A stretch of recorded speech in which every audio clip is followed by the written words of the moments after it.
when we first came on air, fans from all across Canada try to make that game. It doesn't matter if you're a fan of the two competing teams or any of the other teams. Doesn't matter if you're a fan of the Ottawa Renegades or the Ottawa Rough Riders from back in the day. It doesn't matter. Even some Baltimore Stallions. Yes, Baltimore Stallions were there. They represent well. They still follow the Alouettes. That's their team. Yep. If you were a fan of football, you were watching the Grey Cup Championship. And we sat there. I can't complain. I can't complain about the game or the result. And kudos to Cody Fajardo, who, they were down 17-7 at the half after being turned away at the goal line. Yep. And that second half, we said after halftime that Montreal needed to strike fast. How about 3 plays and they're in the end zone? Mm-hmm. Man. Yep. 85 yards. Including that catch. Including that Austin Mack catch. I mean, listen, there was no way Austin Mack should have made that catch. None. No, because that was one of those prayer throws. Mm-hmm. You throw it up and you pray for either a catch, which we saw Austin Mack make, or a defensive penalty. Yeah. Yep. They didn't get the defensive penalty, but Austin Mack with a 32-yard one-hand catch, and he didn't even catch it with his hand. He caught it with his arm. Well, that's still, because a lot of the photographers will take stills of certain catches like that. That still's going to be in their Ring of Honor. It has to be. It has to be. Rob Carlton joining us says, "Let's go Alouettes, man! I hope you enjoyed the game last night. The Owls did it." Rob, where are you watching from so we can shout you out properly? Sam joins us. That was such a good game. No one can complain. No complaints here. Mm-mm. None. Nope. No. I'm hoping they still have it on CFL Plus so they can allow people to go back and watch the game. I want to watch it again. Me too. We'll skip halftime, but I want to watch it again. Oh God, halftime. Oh dear. Yeah, Green Bay played halftime. Green Bay played at halftime, and our buddy Drew Willingham chimed in. Sensei Drew. And said, Sensei Drew, our brother Sensei Drew, said Green Day equals dumpster Pelicans. I don't know where in the hell he got that phrase from, but now I can't stop saying it. You know what's bad? Jody even said it last night. My wife, after I signed off and I went to lay down before I took Sonya to work, she looks at me and she says, "I have one question." "What's that, honey?" "Who played like dumpster Pelicans last night?" I fell out. So she pays attention, but man, what a game last night at Tim Hortons Field. Not a seat to be had in the house. There was 30,000 there last night. Yeah, they had expanded the Tim Hortons Field to fit, I think, 30 or 35,000. All right, real-time research coming up. Let's find out. They say approximately 30. They won't say what the exact attendance was, but Tim Hortons Field was expanded to 30,000. But man, what can you do with a game like that? It's like you said, all you can do is just stand up and applaud. Yeah, you frame it, you put it in the Louvre. Yeah, yes, in the Louvre. You put it in the Smithsonian.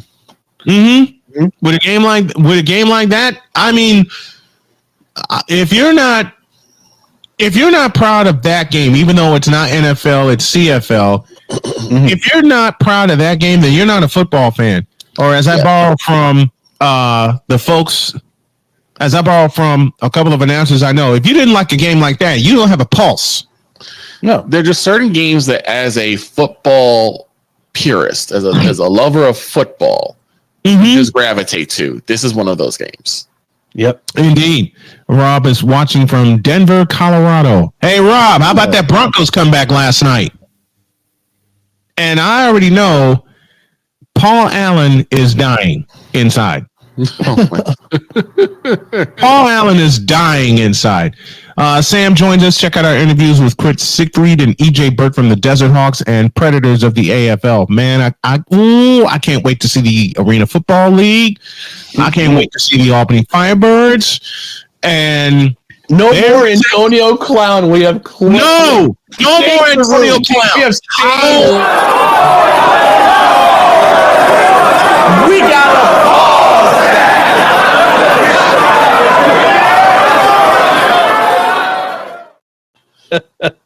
Snowman. Of course. Snowman. Of course. Praise dance. That just the fact that Antonio Clown is no longer involved in Albany. Yes, we have staged MVP arena of that particular individual. All right, here you go.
Speaking of Albany, more positive vibes for you for Albany.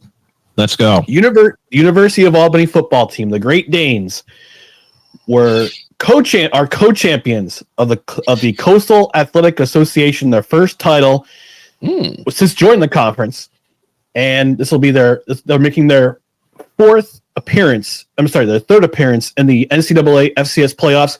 They got a first round bye. They're the fifth seed in the playoffs. I hate you say that, Ryan, but it fits. Big Discussions joining us, big time Michigan fan. I was born in Albany. Nice. Hey, look at that. Very nice. Bring back the Zubaz pants for the Firebirds and the old school helmet uniform and the Phoenix. Yes, the Phoenix helmet. We need that. Got to bring back the Phoenix helmet. Calvin Rogers joins. Calvin, where are you watching from? Are we going to talk Sandlot football, i.e., your Niners or the Browns? Molucc Live is your home for high school sports. We have all the scores on our social media platforms throughout the games. Enjoy our timely updates from local area schools year-round. You won't get the consistency and reliability from anyone else. Our number one priority is servicing our fans and getting them live news as it's happening. Follow us on social media, Twitter, Facebook, and Instagram at Molucc_live. And remember, our fans come first.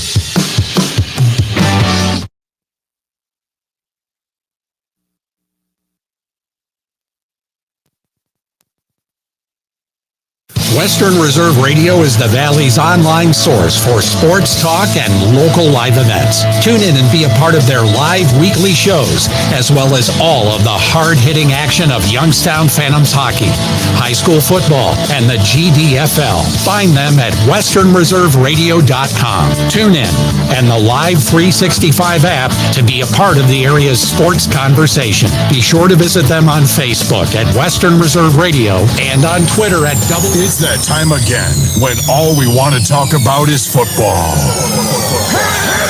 High school, college, and pro football. There's one man set to bring it all to you. It's time for Just Football with Matt Emch. Matt was a first-time AP, all-offensive lineman with the Ursuline Irish and three-time national champion with Youngstown State. And now, here's Matt.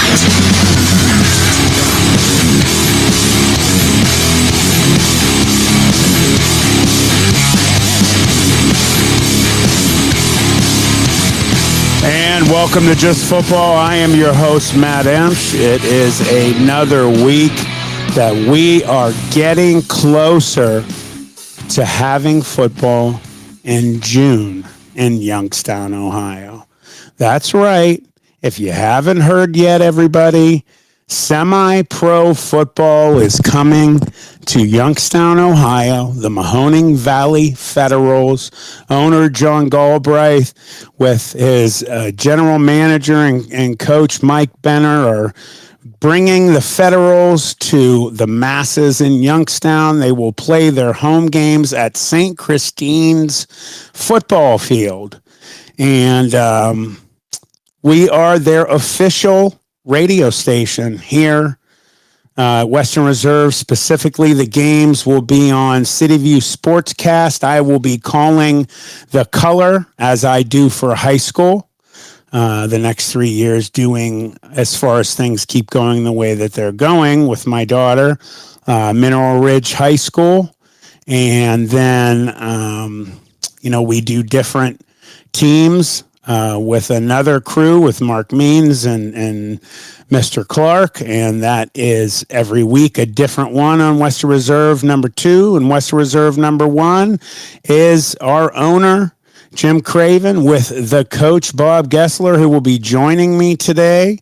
They are that group that has the number 1 setting on Western Reserve Radio, and they will not be following Springfield local this year.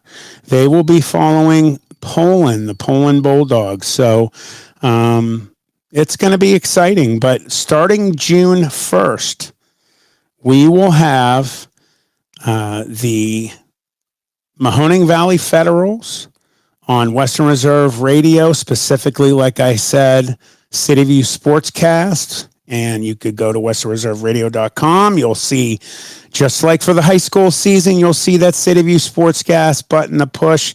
You push it, and it's there. So it is really exciting, and we cannot wait. And we have somebody that is going to be calling in. In fact, he's calling in just this second, who I'm going to be partnering with for some of these games. Oh, just a little name in football and sports in general in the area and the state of Ohio by the name of Mark Means. Welcome, sir. I haven't been called little in a very long time. Well, that was out of respect and making it sound even better for you. How are you today, sir?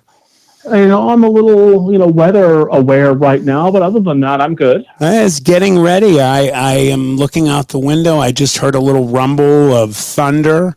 So, and figures I got my car washed and waxed today. So I've said this for years. If it's a beautiful day and all of a sudden it starts to rain and thunderstorm, Matt Emch got his car washed and waxed. But I go to that Mod Wash, that new one, there's one on 40. You get, and what I love about this place for me, somebody who, and if my wife Stacy was on the line, she would join in, somebody that is extremely anal about keeping his car clean. You buy a membership at this place, you can go and get your car washed every single day, once a day. It will read your license plate and you can get it washed, and it'll, whatever level. And then you get out and it's like free vacuum and whatever to do your window. I love that, man. That's a beautiful thing. But right now, all I can do is go through and get it washed and leave, which is still cool.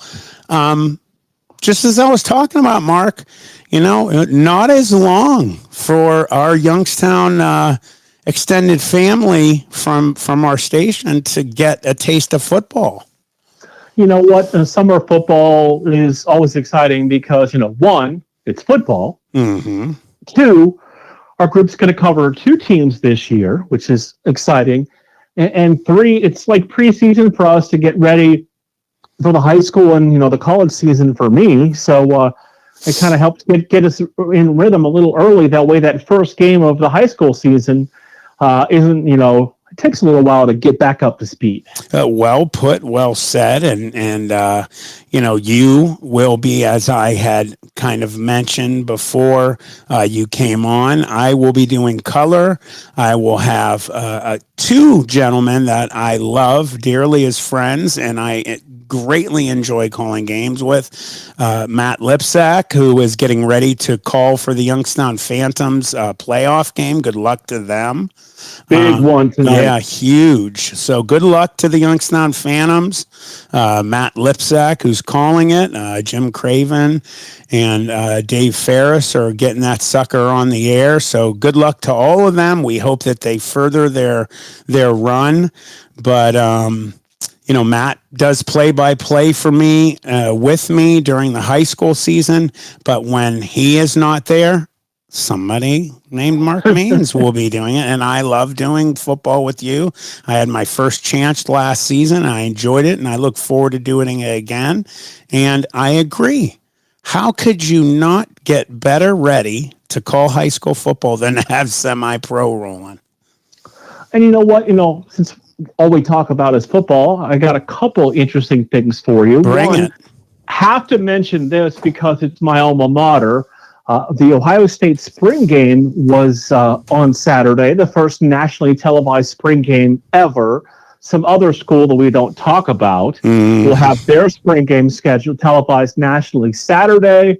Notre Dame game is on Peacock if you get that. But former Hubbard running back T.C. Caffey scored a touchdown in that spring game. And there's a lot of talk that he may see some action this year for the Buckeyes. He's played previously, was a little banged up this past year, scored a touchdown, but in a regular season game, but scored him at that scrimmage in front of 83,000 at the shoe for a game that didn't count or matter. Amazing. And then the other big story is you and I talk about the transfer portal. It seems like every time I'm on. Yes. Brock Lowry, the former Canfield Cardinal quarterback that led his team to a state championship. It seems like yesterday was, 3 seasons ago now. Mm-hmm. Two. I thought it was two. Wasn't it two? Maybe it is only two. But he announced through social media that he is leaving the University of Indiana. Really? I missed this. You had mentioned, I thought it was him when you teased it to me, and I just figured I would let you do it. I'm surprised. Why? Obviously, he, posts like that from athletes just basically they always say the right thing. Like, I loved my time at school X. Thank you to Coach X and Y and my teammates. I decided to pursue other opportunities. I don't have an in. I don't have an answer. I know Brock is we all know from his time at Canfield, a dual threat quarterback. Oh, yeah. So, it kind of reminded me of, Tim Tebow when he played in high school. Yeah, he could chuck it downfield, but I think he kind of preferred running you over when he had the football under his arm. And you know what else? A lot of people don't give him credit where credit is due. The guy was an amazing defensive player. You never know. He could end up playing D somewhere. So they gave no hint at all where he might be pointing his nose towards, but just that he's entering the portal. Well, I'll read you his statement on social media. It says, first off, I would like to thank the current and previous staff at Indiana for giving me the opportunity to grow as a player and as a man. Most importantly, I want to thank my teammates for pushing me every day and creating lifelong memories together. With that being said, after conversations with my family, I have decided to enter the NCAA transfer portal. Okay. Well, now, I also read today, which it kind of feels like this anyway, the NCAA has changed the transfer rules. There are no limitations to the number of times you can now transfer during your years of eligibility as long as you are academically eligible. I see. So you have to be academically eligible, and you cannot transfer in season and play. Okay. Wow. So you couldn't leave Ohio State and go to Notre Dame and play that season. You'd have to wait till the following year. Gotcha. Okay, well, interesting. Go ahead. It's already a free-for-all, Matt. It just seems like it's getting worse now. It is. You and I spoke about this a couple weeks ago. I took a break, again, unfortunately, for health issues, but that's fine. I'm back. But it does seem like every time, as you said a few minutes ago, when we discuss this portal, more negatives than positives. And that definitely puts, in my opinion, I was at that age, you were too, obviously, being an athlete at that age, what it's doing, in my opinion, and I think they're going to have to get a handle on it, and pretty quick rather than later, is you've got these young men, they're going to go to a certain school, they're going to make oh boy, here comes a loud one, there just wants a flash, and they're not going to be happy. Yeah, there it is. Sorry, everybody. And, they're not going to be happy where they transferred. Oh, okay. Well, that's fine. I'm just going to decommit now. I'll not, hold my commitment to my team for a second time in the second school, and I'll go give my try somewhere else. Here's one, and I apologize because I can't remember the name. There was an Alabama offensive lineman that entered the transfer portal at the end of this when Coach Saban announced he was retiring. He entered the portal. He went back home to Iowa. He's from the state of Iowa. I don't remember where specifically. He was there for spring ball. Guess what? When the portal opened on a Tuesday, it was reported that he was going to re-enter the transfer portal and may go back to Alabama. Oh, is that right? The whole thing has become a giant mess. See, already, so, it has gone beyond, what I had just mentioned, and, now reversing as well. See, this is the way I'm looking at it right this second. We're excited about NCAA football on Xbox and PlayStation. We're talking about that. It's basically for real life. Oh, and I don't feel like playing with the Buckeyes today. I'll play with the Irish. Let me restart the game. Well, and you know what? Here's the thing about it. You're basically taking college athletes, the ones that can get the serious NIL money, mm-hmm. and you're making them like almost professional athletes that are free agents, because you say you go to school X and you're a 5-star recruit, so you get some good NIL money. You play pretty well. You lead your team to 8 wins and a bowl victory. So your stock goes up a little bit. Yeah. So you go from like a WAC school. Now you're in the Big 12. You go to the Big 12 and you throw for 3,000 yards and you lead your team to 10 wins.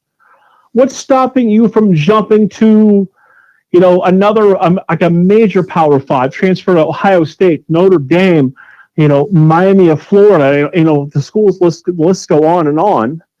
You could legitimately transfer 5 times then. Yeah. And play for 5 different schools.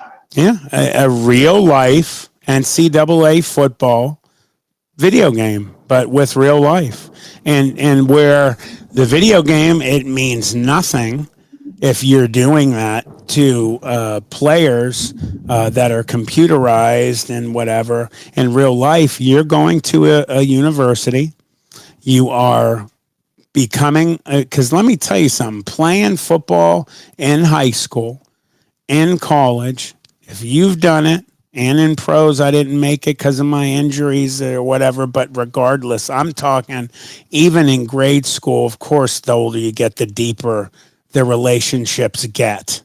But if you've played high school and college, the brotherhood, or if any other sport, girls, boys, basketball, I don't care.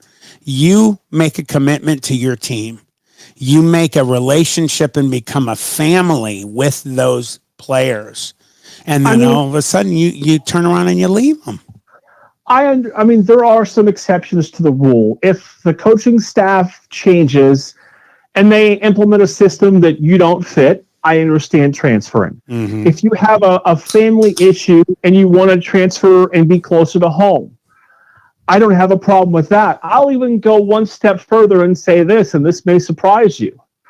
Look at Ohio State right now as an example. There are 5 quarterbacks in their QB room right now. Yeah, I would not blame someone leaving. I mean, you got Will Howard, who transferred in from Kansas. You've got Devin Brown, who tried to play in the bowl game last year, got hurt. They had to bring in the kid from North Dakota to play. Mm-hmm. So that's 3. They brought Sayan in as a transfer from Alabama as a 5-star quarterback. That's 4. And then on top of all of that, Ohio State signed Aaron Nolan, the 5-star recruit that they brought in. Yep. There's no way those 5 quarterbacks are going to be on the roster at Ohio State when fall ball starts. No, no, sir. So in that regard, I'm going deep. I'm going team, family. I was going there. If you are in a situation like that, no one on the planet should be begrudging any young man that he is at a school like that. That's his dream to be there. He has 4 other players in front of him that he knows when they're on the field. At least if he's young, oh man, it's going to be maybe junior, senior year before I play, or I'm getting an offer from this big school over here. I have 1 year, after the transfer portal. Maybe they redshirt me. Maybe I sit behind a 3-year starter, and then I get the starting job. I don't blame that kid at all. No, and I mean, it's one thing to blatantly transfer because of NIL money, but if you think you can play and you think you can compete, and at a given school you're down the depth chart, because as an Ohio State fan, we know you're just 2 plays away from Cardell Jones being the 3rd-string quarterback. Yes. And you don't get led to the national championship by a 3rd-string quarterback every day. No. So, I mean, there are some where I'm okay, because you're just looking for a better opportunity for yourself. Right, and you cannot blame them, again, for those situations. I'm on your side. I really am. But when you dig a little deeper, if you've made a commitment, excuse me, I was going to sneeze. And you have those situations, and it's just, you know what? Maybe I'll enjoy going over here better. I'm going to try that. There will be some of that, or there will be some just, I'm mad. I'm not playing right now. I'm not even going to work hard and try and gain I'm just going to go somewhere else. And that's basically, you will, because trust me when I tell you, it, Mark, from calling as long as you have. There's a lot of prima donnas in college football, and there will be some of them that were stars in high school or stars at their last college, and if they don't come and immediately get what they want, they're going to jet. And you know what? Here's the thing about it, and I've had coaches tell me this, and I firmly believe it. When you go from high school to college and you show up, you sign your letter of intent, you show up for, whether it's early or you show up for fall ball, when you show up and you walk on campus, those stars don't mean a thing. Nothing. They mean nothing. I mean, my perfect example is the last member of the Ohio State recruiting class, and I apologize for not remembering what year, that they brought in was an athlete named Troy Smith from Glenville. Yep, Glenville High School, Ohio. And Cleveland. Troy Smith, who was a 3-star athlete, not even recruited as a quarterback, won a Heisman Trophy. Yeah, not too bad, and almost a national championship. Should have won. That's the thing. The stars don't matter once you show up on campus. They mean nothing. No, and neither do those helmet stickers that they got at the last school they were at. You might actually have to work harder to prove yourselves. Oh, look at this kid. He's a 5-star. Let's see what he can do. They may, the upperclassmen may be even harder on you to prove that you're as good as your hype is. Well, let me give you just somebody speaking from experience, being, a big time recruit coming into YSU, getting all kinds of press, first team, all of those. I'm not going to point any out. I won some awards. I was on some first team thises and that's. Trust me when I tell you, when I got on the field, they gave me their even best. The older ones resent that. You come in, you're getting some press in the paper or on the news, which I did, and not just me. My whole class. And trust me, there were harder hits being put on those running backs. There were harder hits and tougher double teams or vice versa going on for me on the line. They definitely remember the attention players coming in, because if you have guys that have been there from the beginning and then all of a sudden, this guy's coming. What the heck? Who am I? Am I chopped liver? I've been here busting my butt for 2-3 years, and all of a sudden this guy enters the portal and that's all they're talking about. Okay, we'll see. He's going to line up across me. We'll see. Or we'll see I'm a linebacker or somebody on D. We'll see when he gets the ball. We'll see. This doesn't mean you're starting just because you're a 5-star right. or a 4-star, especially when you go to a school. I mean, think about these major programs, the Ohio States, the Notre Dames, the Michigans, the Alabamas. The third string players could probably go to 100 different Division I schools and start. Yes. Yeah, and that's the thing. Like, people listening right now, Mark, 100% correct. That was a great comment. You have these upper tiered who there's only probably 10 that are like that, like literally every one of them. Ohio State's one of the top 2, in my opinion, where you have that situation, a third stringer that literally, as Mark just said, could go walk on a field of 100 or more colleges in the United States, Division I or FBS, and start. And I want to comment real quick because I had forgotten to comment on TC Caffey. I remember calling games for him when he was in high school at Hubbard. His father was what's his dad's name? I wish I could remember it. He was a legend at Ursuline High School. He was a defensive back, and Tim Caffey. And his son, when I saw he was going to Hubbard, I paid big attention to him. I just happened to notice a article, loading Google up about him. Here pops up a film of him on press day for spring ball, giving just all the right answers, talking about, they're asking him, hey, we're hearing noise about you.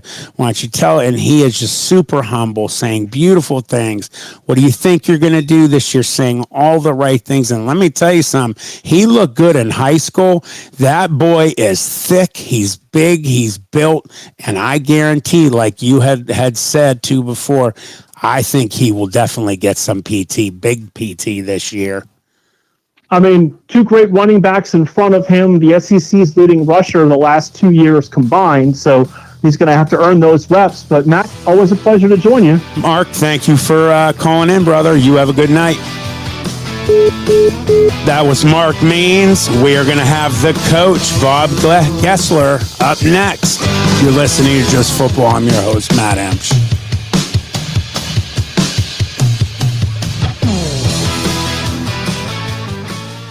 Cryptid Creatures. Find us on Spotify, iHeartRadio, or wherever you get your podcasts. Hi, it's Brian. Join me and my co-host Todd as we investigate those things that go bump in the night. We'll talk to real people who have had real face-to-face encounters. There's 2 of them across the creek at the big rocks. With cryptid beings, from Bigfoot to aliens to even demons. By the end, you'll be asking, do I believe? Cryptid Creatures. Find us on Spotify, iHeartRadio, or wherever you get your podcasts. Are you tired of settling for mediocre wings at sky-high prices? Belleria Niles has some of the best wing prices in Trumbull County, with 12 wings for $10 with over 15 flavors to choose from. Mention this show, Just Football with Matt Emch, with your order and receive a free cheese puff until January 31st. Bellaria at 602 Robbins Avenue, Niles, Ohio. 330-544-FOOD. That's 330-544-FOOD. Bellaria. We sell taste one bite at a time. Do you crave mysteries? Are you fascinated by the unexplained? Then summon your courage and plunge into the deep, dark abyss of what lurks beneath. A YouTube channel that dives into the unexplained, the supernatural, eyewitness reports, and more. The real question is, can you handle the truth? Simply search What Lurks Beneath on YouTube, if you think you're brave enough. From high school to the pros and everything in between, you're listening to City View Sportscast, part of the iMedia One network.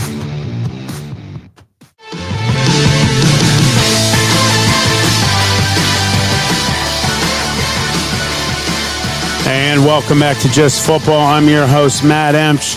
We're going to go right to the lines. We got our own coach, Bob Gessler. How are you, sir? Good, Matt. We're just back in the Corvette in to the garage. I had to go help somebody out in Austin Town, and we got to be aware of this weather that's coming in. Yeah, I was talking. I had Mark on before you, and we were talking about some things I'm going to bring up with you, but you know, I was kind of basically apologizing to all our listeners anywhere in the continental United States or around the world, because we have them listening. If you have rain right now, it's my fault.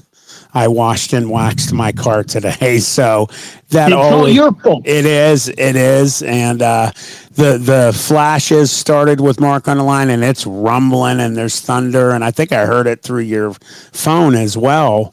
Yes. So, what kind of vet was it? I have a 1984 Chevrolet Corvette. It is the first year of the wide body because 83 they didn't make it. In 84, they came out late, and the car was given to me. What kind of engine does it have in it? 350 in it. Nice. And color? It's kind of a dark bronze. Okay. You're going to have to take me for a ride in it sometime. Yeah, if you... if I can fit. It has nothing to do with size. It has all to do with trying to pull. I have a hard time pulling my body out of it. Okay. Well, you know me. I would definitely need some help with my current situation. So. Well, it's not even so much that. It's just that we're getting a little bit older, Matt. Yes, it is. Yes, it is. Well, you know what? Well, my plus, and those that don't know, I'm an amputee, lost my leg below the knee in April of 2022. I can laugh about a lot of it now, if I'm the one joking, of course. But if if somebody's close with me, they could joke with me like you and other people. But my point I'm making, I'll get to the point, Matt, my wife would say, is I can take that sucker off and get in, and then stick my sideways out, put it on. Yep, there you go. So I kind of have a little bonus on. I love Corvettes, man. My dream is to have a toy someday on top of my regular vehicle. And, I like my car. I love my car. I have a 2020 Hyundai Palisade, a black one that I love. Gonna change that soon, but I keep saying, my wife's like, "Don, it's a beautiful car. Why do you want something?" Guys need their toys. Well, yeah, that, and I've got a 91 300 SL. It's the two-seater. It's got convertible hardtop. It's taken me almost 12 years to get that completely done, a little bit at a time. Ooh. We call it the baby car, and she sits next to the vet in the summer.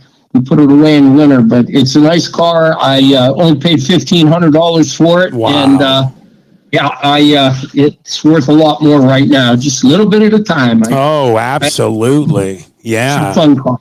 Car, so I've been blessed. You are, man. What I was going to say is my dream is to, and I would love to have a classic too. I mean, that's the problem with guys that love cars. It's, I'd love to get that. Oh, but I'd also love to get that. But I'd also like to get that. I just, that's how I am. I would love, but something about vets, and I would love to get the new, nicest, the new Stingray, like the top of the line, biggest engine. Yeah. That's so sharp. Yeah, it is a beautiful. Just when I was out, I think it was 2 Sundays ago. I see a lot of the vet guys, just like bike guys. You stick your hand out and wave to them, and he had a brand new one. And he gave me the thumbs up, and I'm thinking, okay, buddy, I couldn't afford. I'd have to mortgage my house and every business to be able to afford. But one that's of those. a respect, man. And you have a legend, man. I mean, there's people that would pay big bucks for what you got, man. Yeah, like I said, my cousin, her name is Cindy Delick, and she worked for Youngstown Police Department for years. She surprised me because I worked on this thing since I've probably been 16 years old, helping her out with it, and she couldn't. She said, "You have taken care of this car for me. It's yours." So I put some work into it, and it was just amazing. No. I cried. I did. I literally cried. I'm not ashamed to say that, and I said, I can't take your car. She said, "You don't want it?" And I go, "Okay." Well, since you push so hard, and don't be embarrassed. 99% of guy car lovers out there all completely understand with that. So I can't wait to see it. But moving from a subject, I'd love to keep Here talking. We go. We were just talking about the transfer portal, the now becoming mighty transfer portal that now is going to allow as many transfers for players to different schools as they want. Almost like you are on a video game and I don't feel like playing with them today. I'm going to reset and start with these guys over here. Right. What is your feeling on that? Oh, well, I think you already know what I'm going to say. I do, but I want everyone else to. So I disagree with all this that's going on. My opinion is you should be able, in your career in college, as transfer one time. Okay, if you want to transfer out your sophomore year, I'm good with that. But wherever you transfer, you're there for the last 2 years. And again, I know we've discussed this. This is why a lot of coaches are going to start saying, don't need it anymore. Because again, Nick Saban, he talked to Congress. I watched it. And what he said was, I can't do this. I bring them into my house. I show these people. I make sure that the families believe in me because I'm going to be their parent for 4 or 5 years, watching over them, making sure they're doing the right thing. And no matter what people think of Saban, he cared about the kids. He was tough on them. There's no doubt. Oh, yeah. But he truly loved his team, loved his kids, and wanted them to be successful. And Nick Saban never took credit for anything, and I applaud him.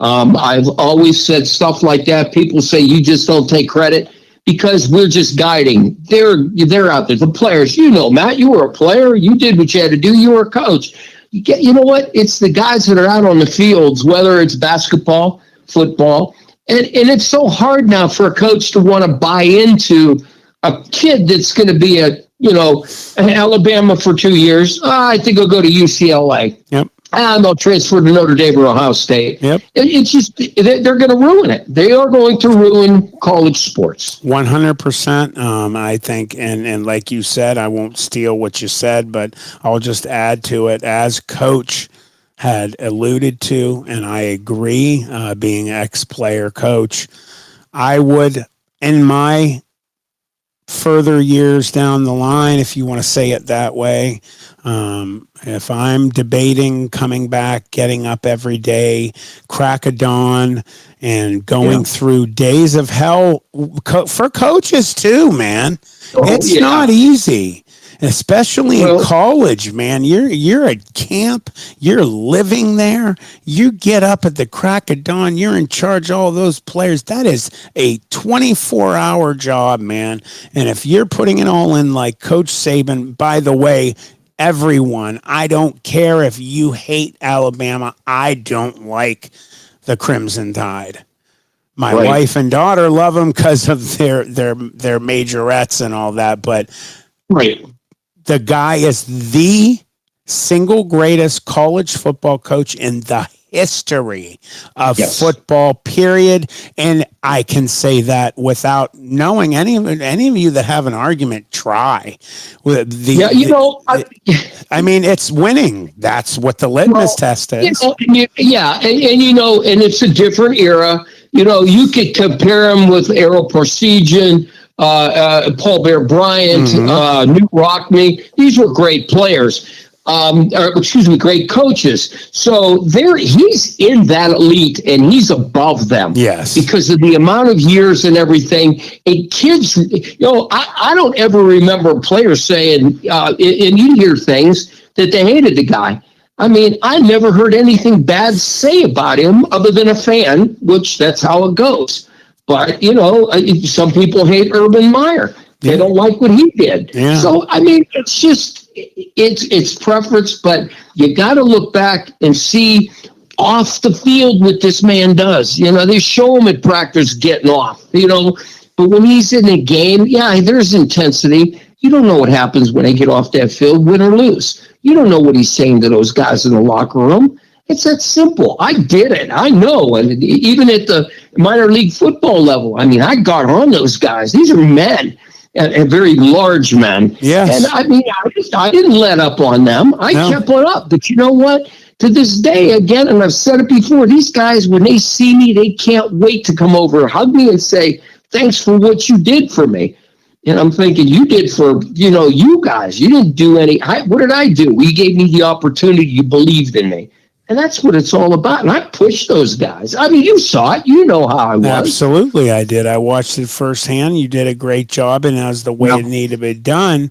Now, I will say this in defensive end. Some players, I have seen some of those situations where favorites are played. You have players that unfortunately sometimes get hurt. I've seen fellow teammates get hurt. They lose their scholarship. I was lucky not to lose my scholarship, but I also was not treated great at the end of my career because of injuries by my position coach that I don't care for. And, he was not a good person or a good man. I'm not going to say his name on the air. No, but anybody, I know you're talking about. I agree. And anybody knows I played 91 through 94. That's I'll give you at least that. You have, from my position I was an offensive tackle. I was an open tackle, and I did not get any type of love towards the end because I was injured from my position coach, and I wasn't the only one.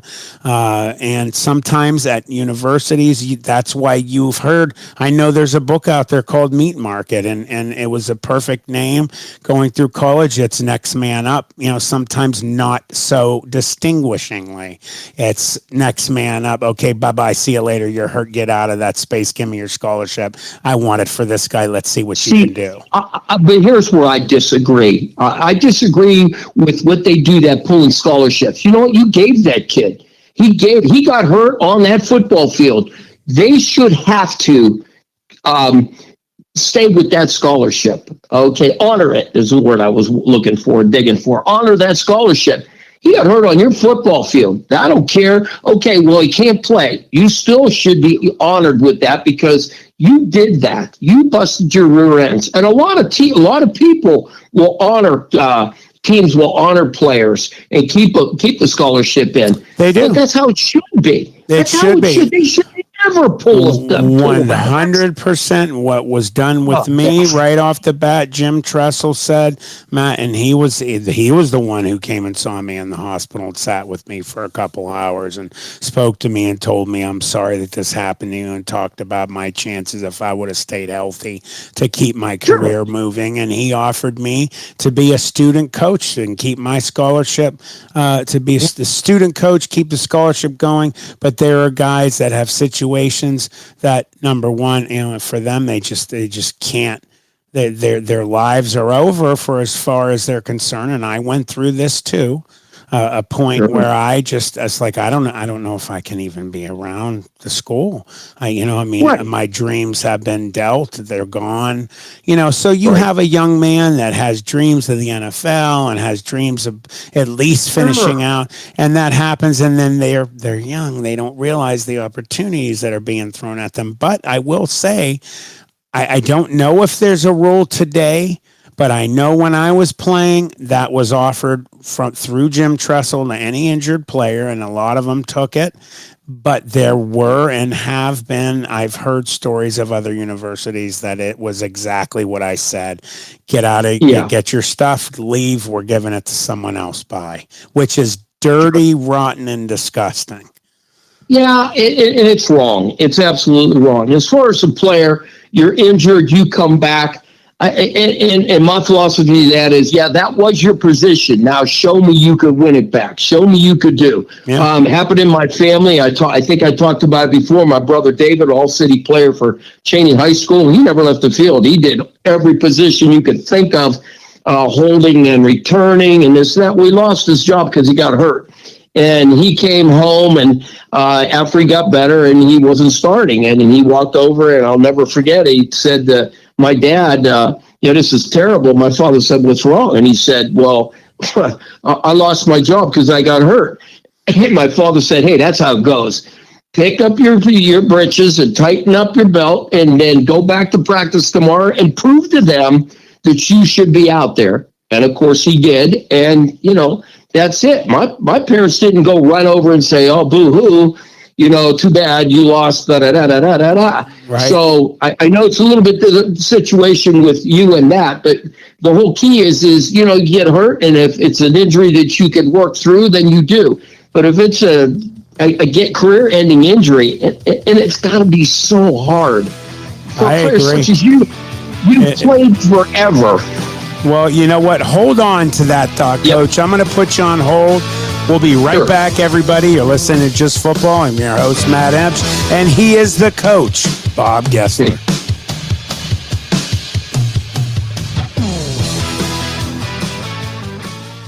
Are you tired of settling for mediocre wings at sky-high prices? Belleria Niles has some of the best wing prices in Trumbull County, with 12 wings for $10 with over 15 flavors to choose from.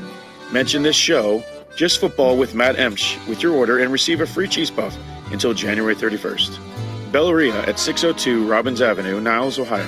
330-544-FOOD. That's 330-544-FOOD. Belleria, we sell taste one bite at a time. Do you crave mysteries? Are you fascinated by the unexplained? Then summon your courage and plunge into the deep, dark abyss of what lurks beneath. A YouTube channel that dives into the unexplained, the supernatural, eyewitness reports, and more. The real question is, can you handle the truth? Simply search What Lurks Beneath on YouTube, if you think you're brave enough. In the Valley, football is king, and the Mahoning Valley Federals are looking to build the 2024 roster with talent forged in this area to compete for a Tri-Point Football League championship. If you're 18 and older and looking to return to the gridiron, call General Manager John Galbraith at 330-540-1099 or visit the team on Facebook at Mahoning Valley Federals Developmental Football. The Mahoning Valley Federals, honoring the football tradition in the Valley. From high school to the pros and everything in between, you're listening to City View Sportscast, part of the iMedia One network.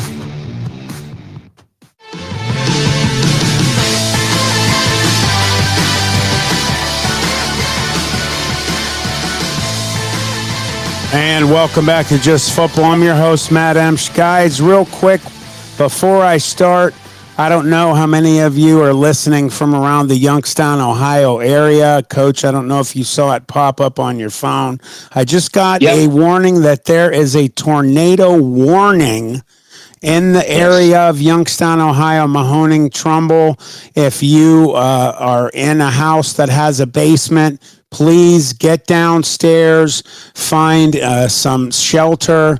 If you do not have a basement, get into, an area that has good, strong walls, a doorway, and I hear the sirens starting to go off. We'll stick with you. I hope it doesn't, come, and I don't know exactly where it is. Coach, do you know? No, I have no idea. All I know is I just came from Austintown. That's when I was driving back. I had to help somebody out real quick, and the warnings were coming over. So I don't think there was anything cited as far as I know yet. But they just want to put it out there for possible. Be alert, and we have to watch our phones and listen to our TVs or radios. Well, on my phone for Trumbull County, it is a watch, but I had an actual warning pop up on my phone. So, yeah, I didn't see anything yet. All right. Well, we're going to keep, going here. And what we're going to have here in about 3 minutes is we're going to have Coach Brian Shaner come on. Okay. But I wanted to finish with you. I wanted to bring up Mark Means had broke the story that the quarterback from Canfield, who won the state championship a couple years ago. There go the sirens. Oh boy. Well, we're going to keep rolling anyway. Do you remember the state championship winning quarterback went to Indiana? It was, oh my Lord, I can see his face. Yes. And I can't think of his name right off right now. Yes. You know what I heard? You heard. So what's your opinion? I mean, portal situation. I think a kid, there's no news about where he is going exactly, but I really don't understand that. What was his reasoning for leaving? It's just he's leaving, and I just don't understand that. I'm kind of confused. Yeah, it's okay, Hadley. Sorry, guys, my puppy's about to start howling. I'm sure you hear it in the background on the radio. Oh, yeah. Let's see here real quick before we go. I'm bringing up my computer.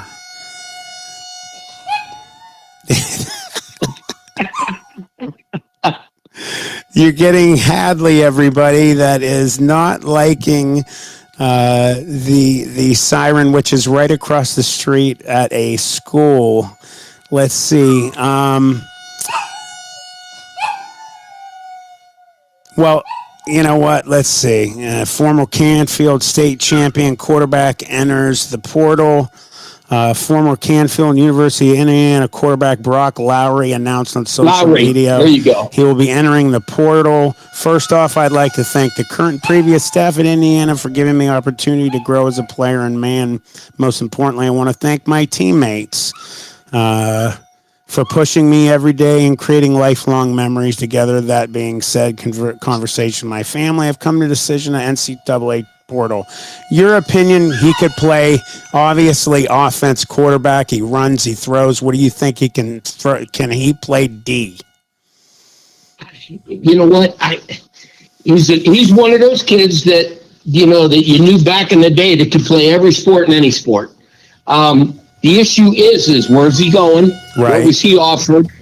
That's going to be a big factor, Matt, in my book. Are you looking bigger, or are you looking maybe to knock down? That's the key to all that. Well, I just wanted a quick opinion. Brother, as always, it's a pleasure. Stay safe, and we'll talk to you next week. All right, man. Be safe out there, too, man. Bye-bye. All right. We'll be right back, everybody, with Brian Shaner. Nature's Bounty with Creations Backyard. Elevate your health with the most nutrient-dense foods on Earth. From farm to table, sustainably cultivated with care. Grown locally in Niles, Ohio with no chemicals or synthetics ever. Unlock your culinary creativity with Creation Backyard Microgreens. Convenient local delivery and pickup options available. Order now at creationsbackyard.com or call 330-282-7208. In the Valley, football is king, and the Mahoning Valley Federals are looking to build the 2024 roster with talent forged in this area to compete for a Tri-Point Football League championship. If you're 18 and older and looking to return to the gridiron, call General Manager John Galbraith at 330-540-1099 or visit the team on Facebook at Mahoning Valley Federals Developmental Football. The Mahoning Valley Federals, honoring the football tradition in the Valley. SNK, painting your house today. SNK, painting your house SNK Painting provides exceptional painting and refinishing services to the Mahoning Valley and surrounding communities by being an industry leader in our field, focusing on customer service and delivering extraordinary results. We offer interior and exterior painting, and we specialize in cabinet refinishing with affordable cabinet solution. Call SNK Painting for your free estimate at 330-505-1910. SNK, painting your house today. From high school to the pros and everything in between, you're listening to City View Sportscast, part of the iMedia One network.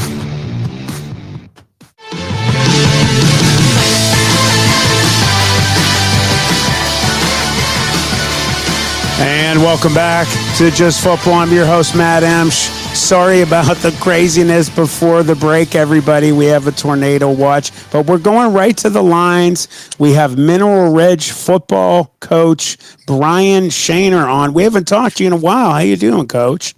Oh, it's going well. It has been a while. It was fun the last time we talked. We were doing a little playoff preview and talking about that stuff. But, now I think we all got our eye to the sky to see this tornado warning, what's going on. Welcome Northeast Ohio, but doing good. Thank you for staying on you're just down the street from, where I am. I am not far. I'm not going to say everybody, but, and there go the sirens again. Obviously, serious situation. If it gets worse, hopefully it won't. But I just wanted to real quick, since we're getting ready to go off in a few minutes, I just want to know how things are going with the Rams. I mean, you ended the greatest season in the history of Mineral Ridge High School football. You got some kids going off to play ball and furthering their careers. You're in winter conditioning. So how is everything going right now, though?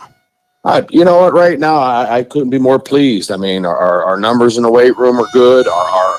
Our maxes in the weight room are tremendous. We're a small school, so we got a lot of guys in track, a lot of guys in baseball, and I love that. I mean, if anyone ever showed up at Mineral Ridge and saw our venue when a softball game's going on, a baseball game, a track meet, the throwers are throwing and we're coming out of weightlifting, it's a special place.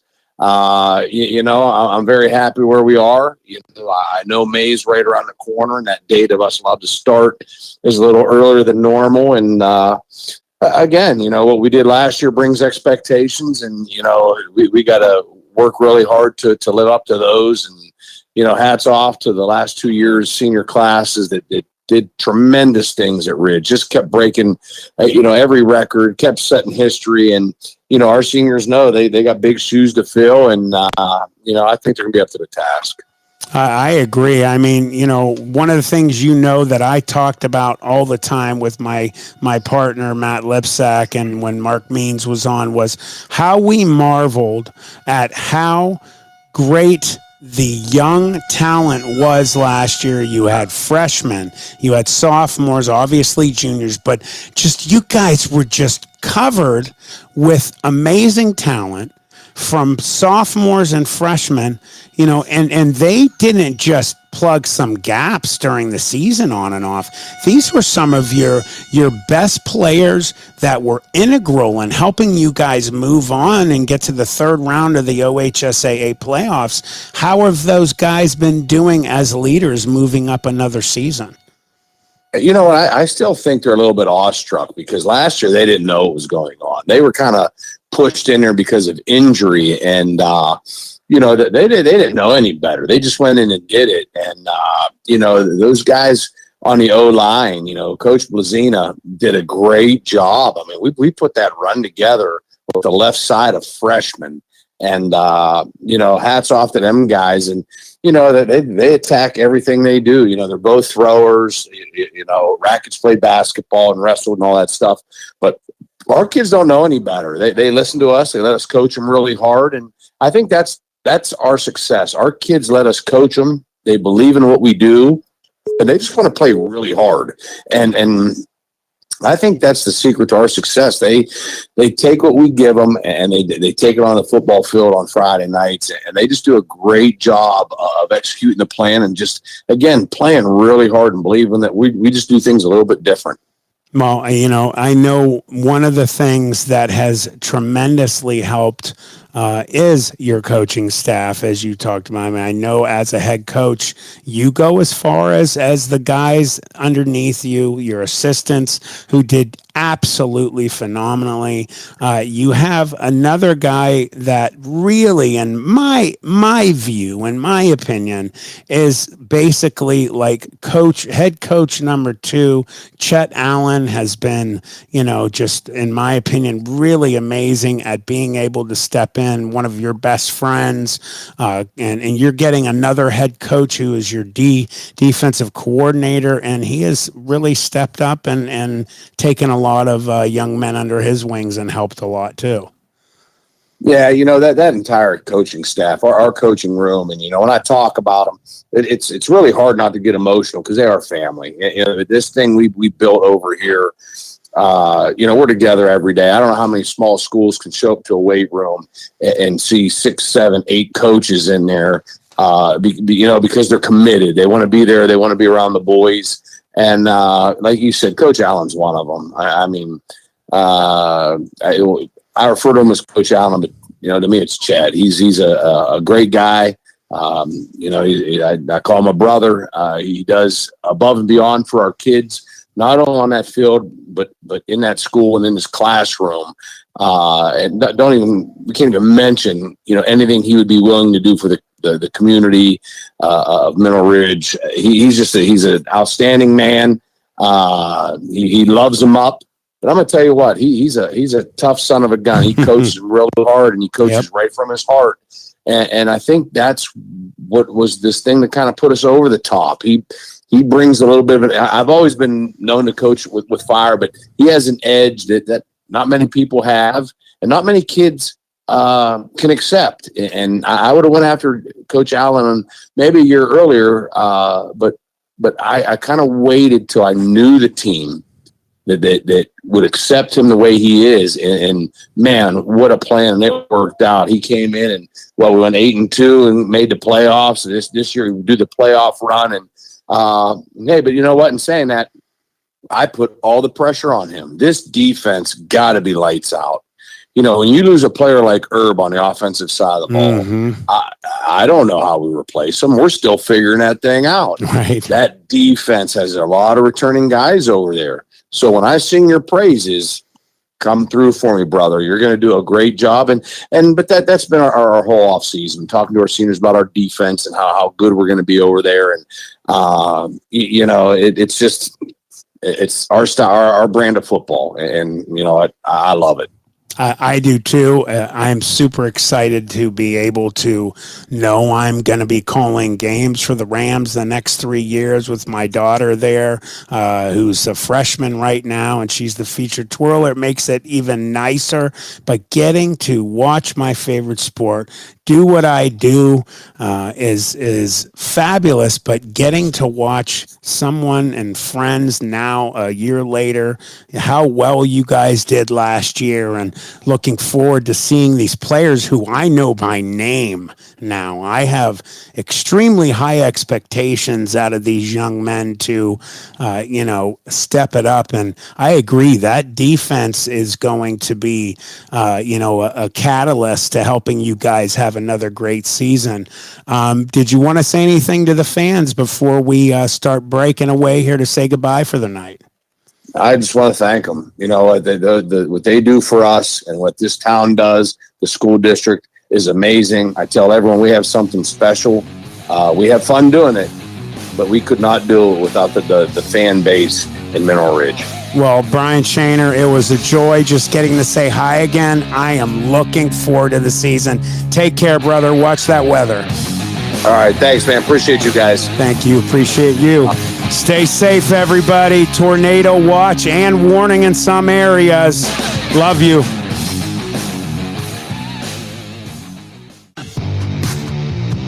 From high school to the pros. And welcome to Calvin's Barbershop. You all got to see this. I don't even want to know what you're looking at on that phone. Well, you should. I was learning about the dangers of high blood pressure and that we need to get ours checked regularly. High blood pressure can increase the risk of heart attack or stroke, but this text program can help keep it at a healthy range. Just text Barbershop to 97779 to sign up. I'll get right on it as soon as I'm done with this baby panda video. Text Barbershop to 97779. A message from the American Heart Association and the Ad Council. It's important to plan ahead for emergencies, like the storm. When it kicked in, we had a plan. Separated.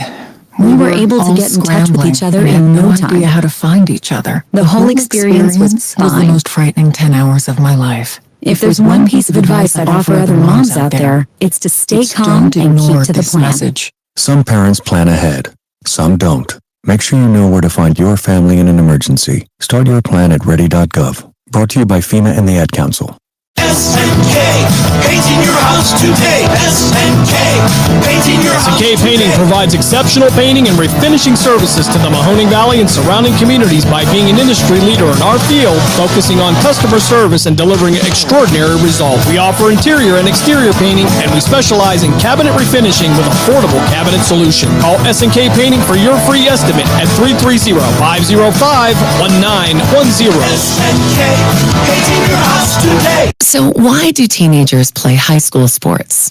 My reason why is a sense of purpose. My reason why is to inspire others. One reason student athletes seldom mention is to get an athletic scholarship. They know that only 2% of all high school athletes are awarded a sports scholarship. So why do they play? My reason why is friendship. Tell us your reason using the hashtag #MyReasonWhy. This message presented by the NFHS and the Ohio High School Athletic Association.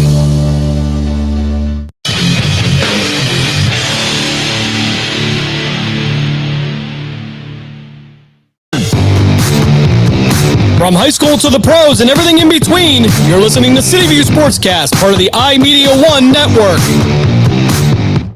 Hello, Kubo. What have you got planned for today? Come on, this way. Adventure can be found anywhere, but the best place to start is in the forest. It's the most powerful magic there is. Head outside to discover incredible animals. Wow. And beautiful plants that come together to create an unforgettable adventure.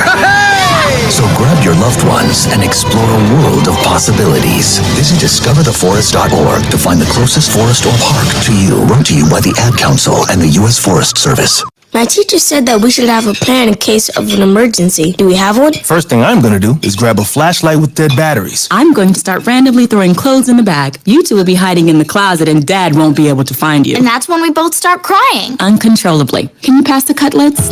Winging it is not an emergency plan. Make sure your kids know what to do during an emergency. Who to call, where to meet, what to pack. Search Ready Kids at nyc.gov or call 311. Brought to you by the New York City Office of Emergency Management and the Ad Council. If you love history, head over to YouTube and check out Blogging Through History. Hosted by Mineral Ridge High School graduate Chris Mowery, Blogging Through History visits historic sites to explore not only the well-known figures and events of the past, but also compelling stories that maybe you've never heard before. Chris would also like to wish his niece Amira Emch and the Mineral Ridge Rams the best of luck for a successful 2023 season.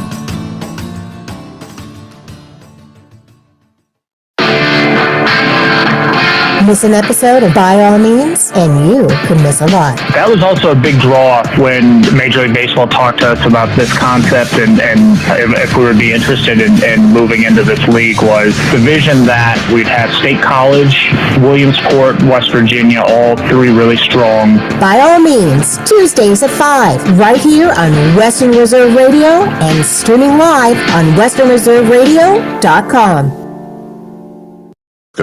Its principal or affiliates.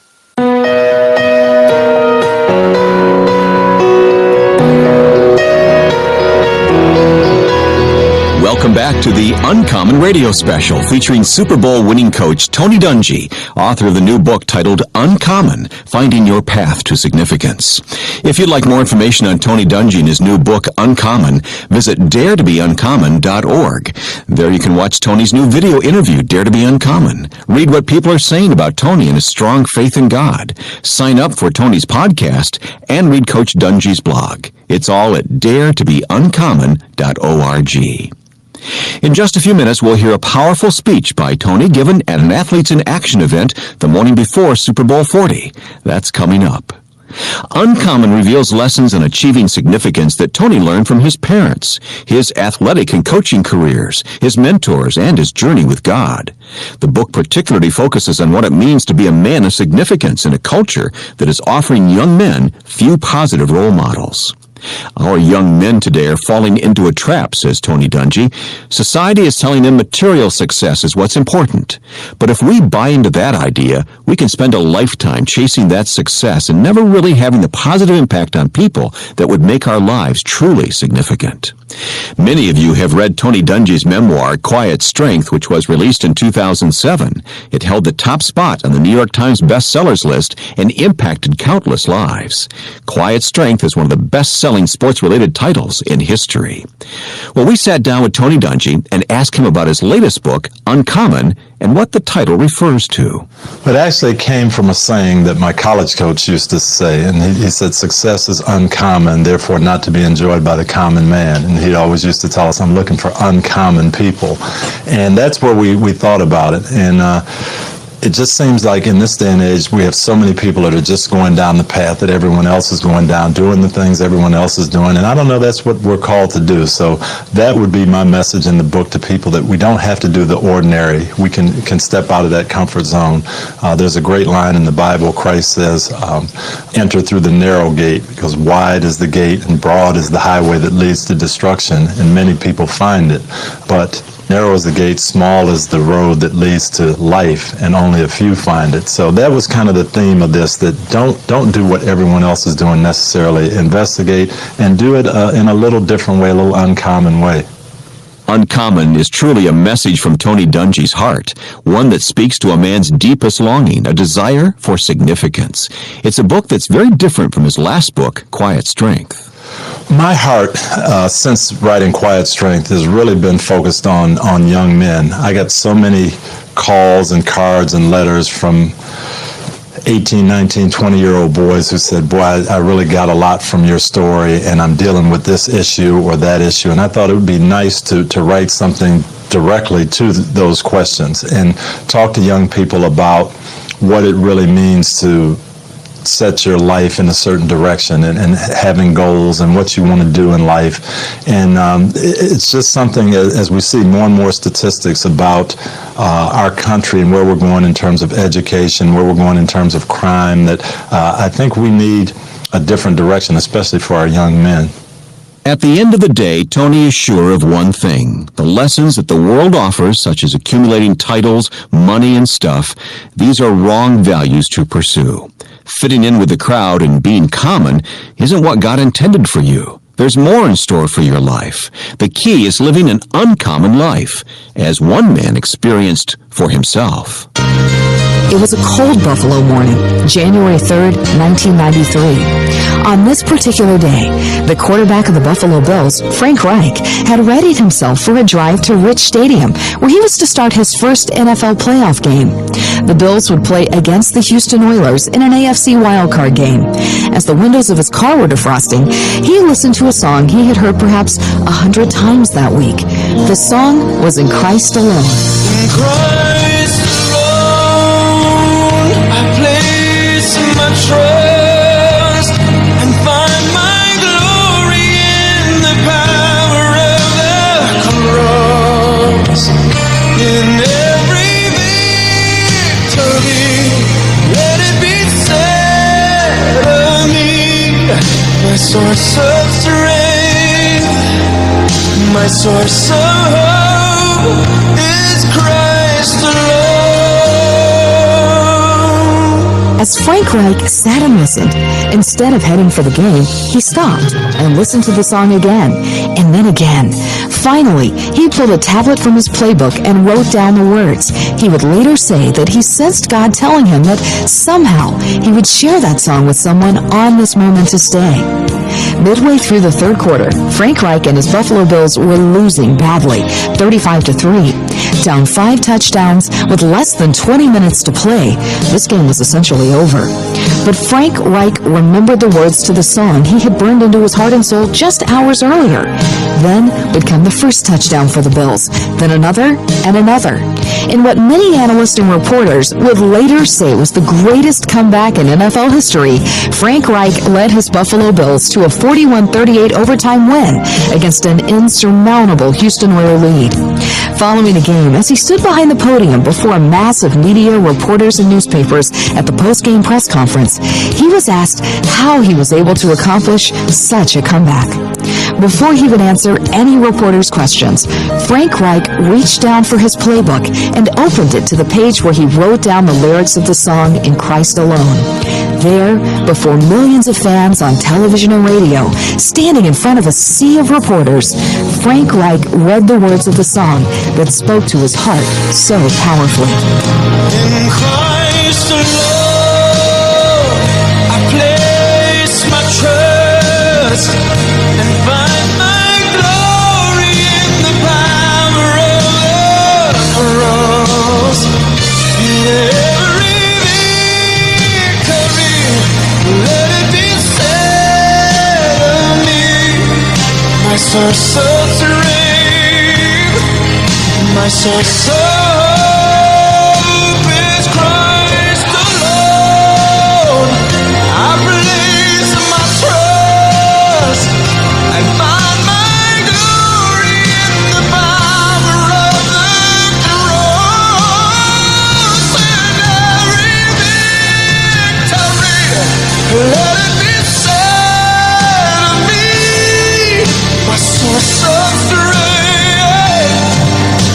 source of hope is Christ alone. Frank says, I think of how the song inspired me today. I get even more excited about how it can encourage and inspire others whose trials are much more difficult than those I face on a football field. My hope and prayer is that people everywhere will find Jesus as their source of strength and their source of hope. A month later, Frank Reich and the Buffalo Bills would reach the Super Bowl. This story of faith and devotion will be forever remembered as a story of uncommon victory for an uncommon man. You're listening to the Uncommon Radio Special featuring Super Bowl winning coach Tony Dungy, author of the new book titled Uncommon, Finding Your Path to Significance. And we'll be right back with more in a few moments. Keeping your pet happy and healthy. That's what Chewy is all about, which is why we offer veterinary diets, prescriptions, even compounded medications customized for your pet, so you can get what they need to feel good. Save on pet prescriptions and more. Visit Chewy.com today. Susan, it's so great to finally be able to get together again. Oh, it sure is. And I really appreciate you picking up the bill. I'm happy to. I've got the extra cash. Since we've all been driving so much more again, I've been using Get Upside, the free gas app that pays you cash back for every gallon of gas you buy. Wait a minute. Are you saying you actually get paid cash when you buy gas with the Get Upside app? Yes, up to 25 cents a gallon. Cash back every time I buy gas. Does that actually add up to anything? Some months I make $200 to $300. Wow, that's serious extra cash. I'm downloading the free Get Upside app now. Download the free Get Upside app now in the App Store or Google Play to save up to 25 cents a gallon when you buy gas. Use promo code PHIL for a 25 cents a gallon bonus on your first tank. That's up to 50 cents a gallon on your next fill-up. You can cash out anytime to PayPal or an e-gift card for Amazon and other brands. Just download the free Get Upside app and use promo code PHIL for a 25 cents a gallon bonus on your first tank. That's code PHIL. Hey everyone, it's Queen Brigade. Just want to wish everyone a Merry Christmas, Happy Hanukkah, Happy Kwanzaa, joyous winter solstice. Whatever you celebrate, have a happy one.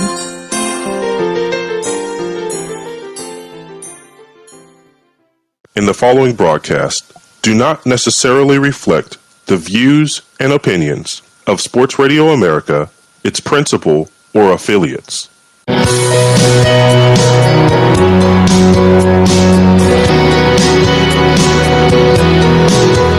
Welcome back to the Uncommon Radio Special featuring Tony Dungy, author of the new book titled Uncommon, Finding Your Path to Significance.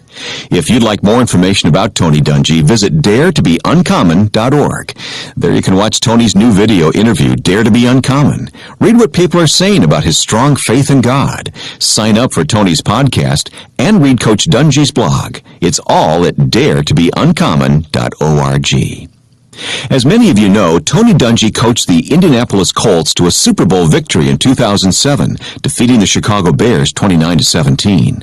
But just the previous year, his team was 13-0 and headed for what seemed like a certain trip to the Super Bowl. Then tragedy struck as his oldest son died. Not only did Tony's team not make the Super Bowl that year, but he was forced to deal with one of the hardest things a parent will ever have to face. Just 6 weeks later, after the Colts were eliminated from the playoffs, Tony spoke at an Athletes in Action breakfast the morning before the Super Bowl. In this inspiring speech, Tony shared how he dealt with the loss of his son and the lessons he's learned from his other two sons. I want to talk about something that's very important to me. And I want to talk about my relationship with Christ, what God has done in my life, and some of the things that I've seen him do. And I know as a football coach, it's oftentimes better to use illustrations than to talk. With our team, I can show one video clip of a play that an opponent is going to run, and it's much better than me talking for 15 minutes. So I'm going to illustrate three things that I've learned about the Lord, and I'm going to use my boys to illustrate that. I'm going to start with my middle son, Eric. He's 14 years old. He looks more like me than my other two boys do. As a matter of fact, he looks so much like me, when I look at him, I see myself at 14, and I see a lot of the same things. Eric is very, very competitive, ultra competitive. He's focused on sports to where it's almost a problem. Now, those of you that see me now would say, wait a minute, that doesn't sound a lot like you. But it was me at 14. And when people talk about me being composed and calm on the sideline, my buddies laugh, because that's not the guy they remember.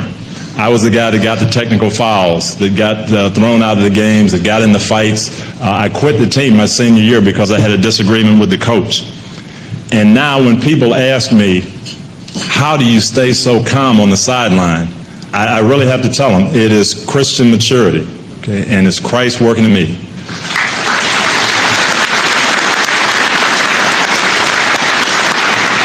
It's not natural. It didn't happen overnight. It was a process. So when I look at Eric now at 14 and I look at myself, that's one of the things I know about God. I know how powerful his spirit is. I know that he can change people. And I know that he'll do that if we allow him to. And I really believe he's going to do that with Eric as he grows. Second way I've seen God's hand at work is through our youngest son, Jordan. He's 5 years old. Jordan was born with a rare, very, very rare neurological condition. It's called congenital insensitivity to pain.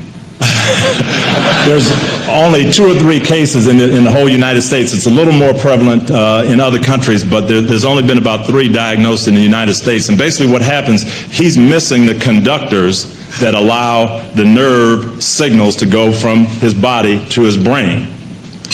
And that sounds like it's good at the beginning, but I promise you it's not. Okay? We've learned a lot about pain in the last 5 years since we've had Jordan, and we've learned that some hurts are really necessary for kids. Pain is necessary really for kids to find out the difference between what's good and what's harmful. Jordan loves cookies, and cookies are good for you. But in his mind, if they're good out on the plate, they're even better in the oven.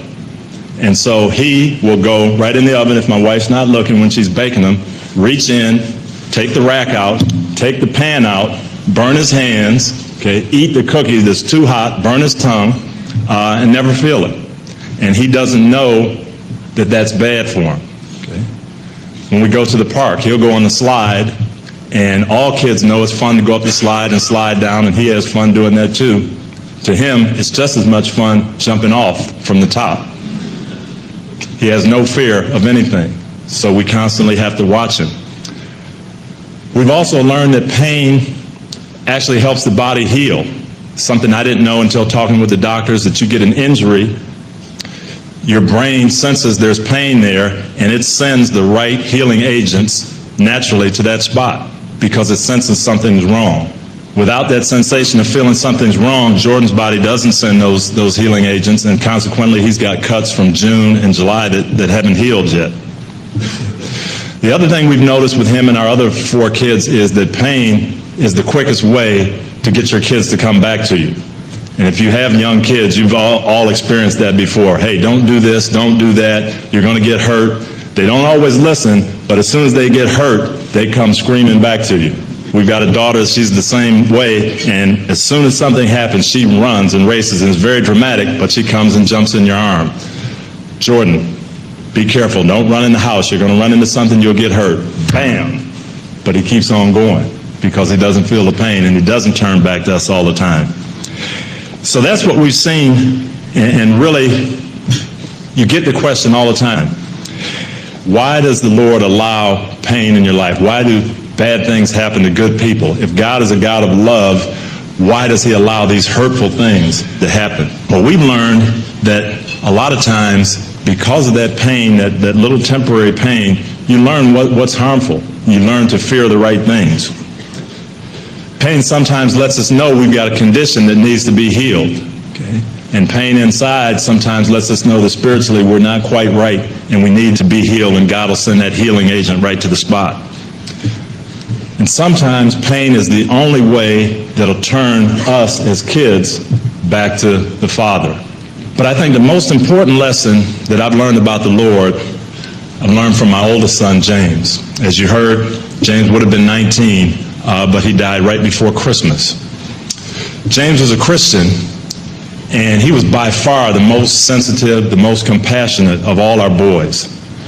Because of that, he was always looking around for that person that needed help. He was always looking for the one that was hurting, the one that was alone.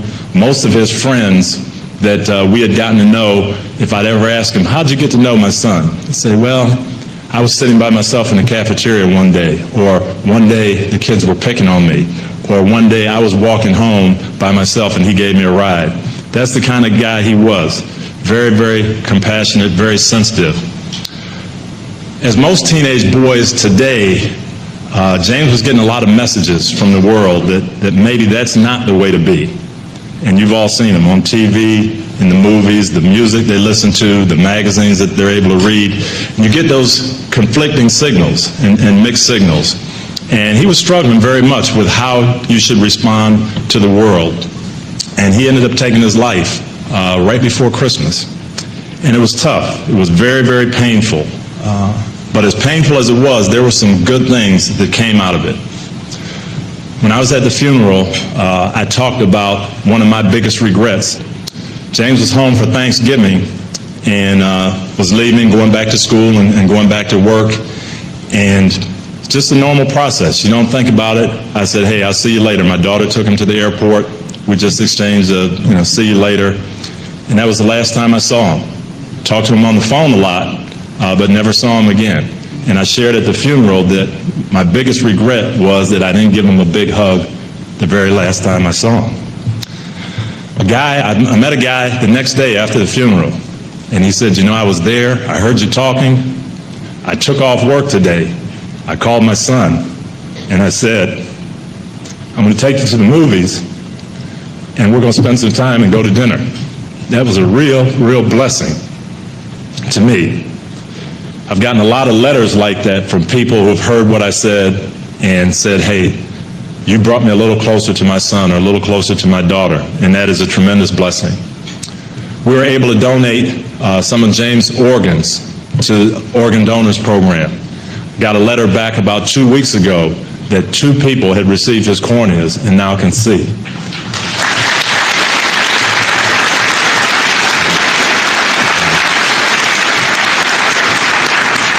That has been a tremendous blessing.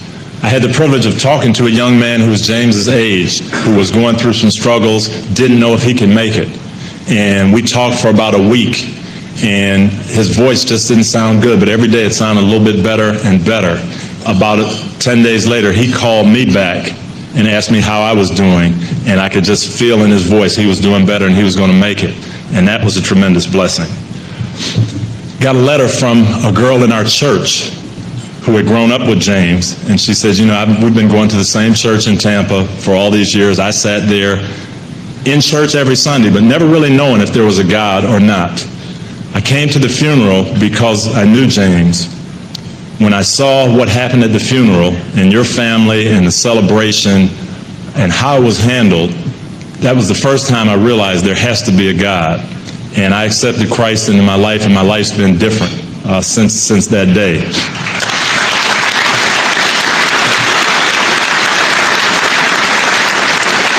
And that was an awesome blessing. So all those things have kind of made me realize what God's love is all about. But here's the biggest part of that. I know in my heart that James's death has affected many people and benefited many people, and that makes me feel better. But I also know this. If God had had a conversation with me and said, I can help some people see, I can heal some relationships, I can save some people's lives, I can give some people eternal life, but I have to take your son to do it. You make the choice. I know how I'd have answered that. I'd have said, no, I'm sorry. As great as all that is, I don't want to do that. And that's the awesome thing about God. He had that choice. And he said, yes, I'm going to do it 2,000 years ago with his son Jesus on the cross. And because he said yes, because he made a choice that I wouldn't make as a parent, that's paved the way for us to come back into relationship with him. That's let us know with a certainty that we can live in heaven. That's the benefit I got by accepting Christ into my heart. That's the benefit James got.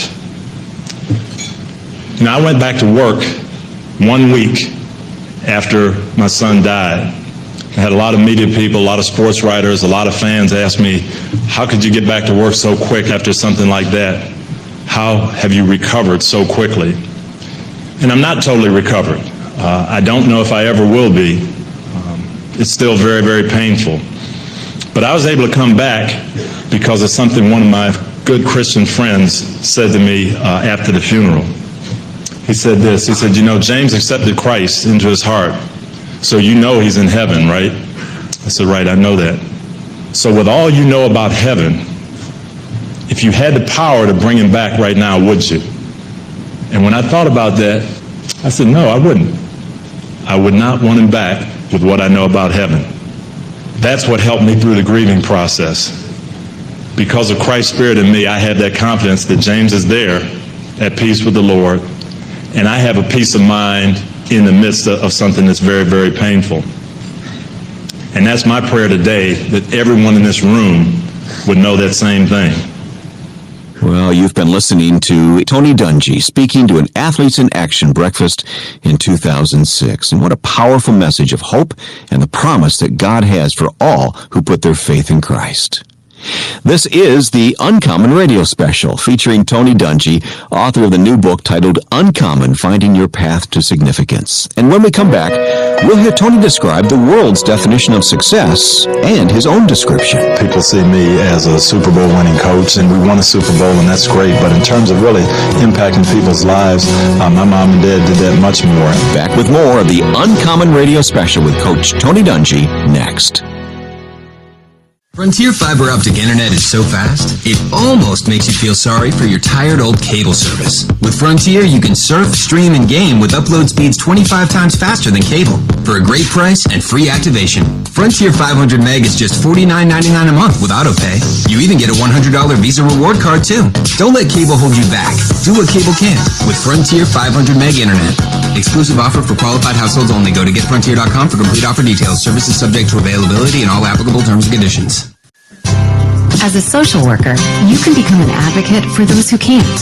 Earn your master's in social work degree online to learn strategies to connect diverse populations with the critical resources they need to improve their well-being, whether it's in a hospital, community service agency, or another setting. What do you think making a difference as a social worker looks like? GCU offers over 250 high-quality online programs like this one, Find Your Purpose, at Grand Canyon University. Visit gcu.edu. Peacock is streaming your favorite shows, movies, live sports, breaking news, exclusive originals, and every live WWE pay-per-view. It's The Office, Chrisley Knows Best, and Peacock original shows like Punky Brewster. Peacock, watch for free, upgrade for more. Stream now at peacocktv.com. You are listening to Sports Radio America. Sports, anytime, anywhere. In the following broadcast do not necessarily reflect the views and opinions of Sports Radio America, its principal, or affiliates.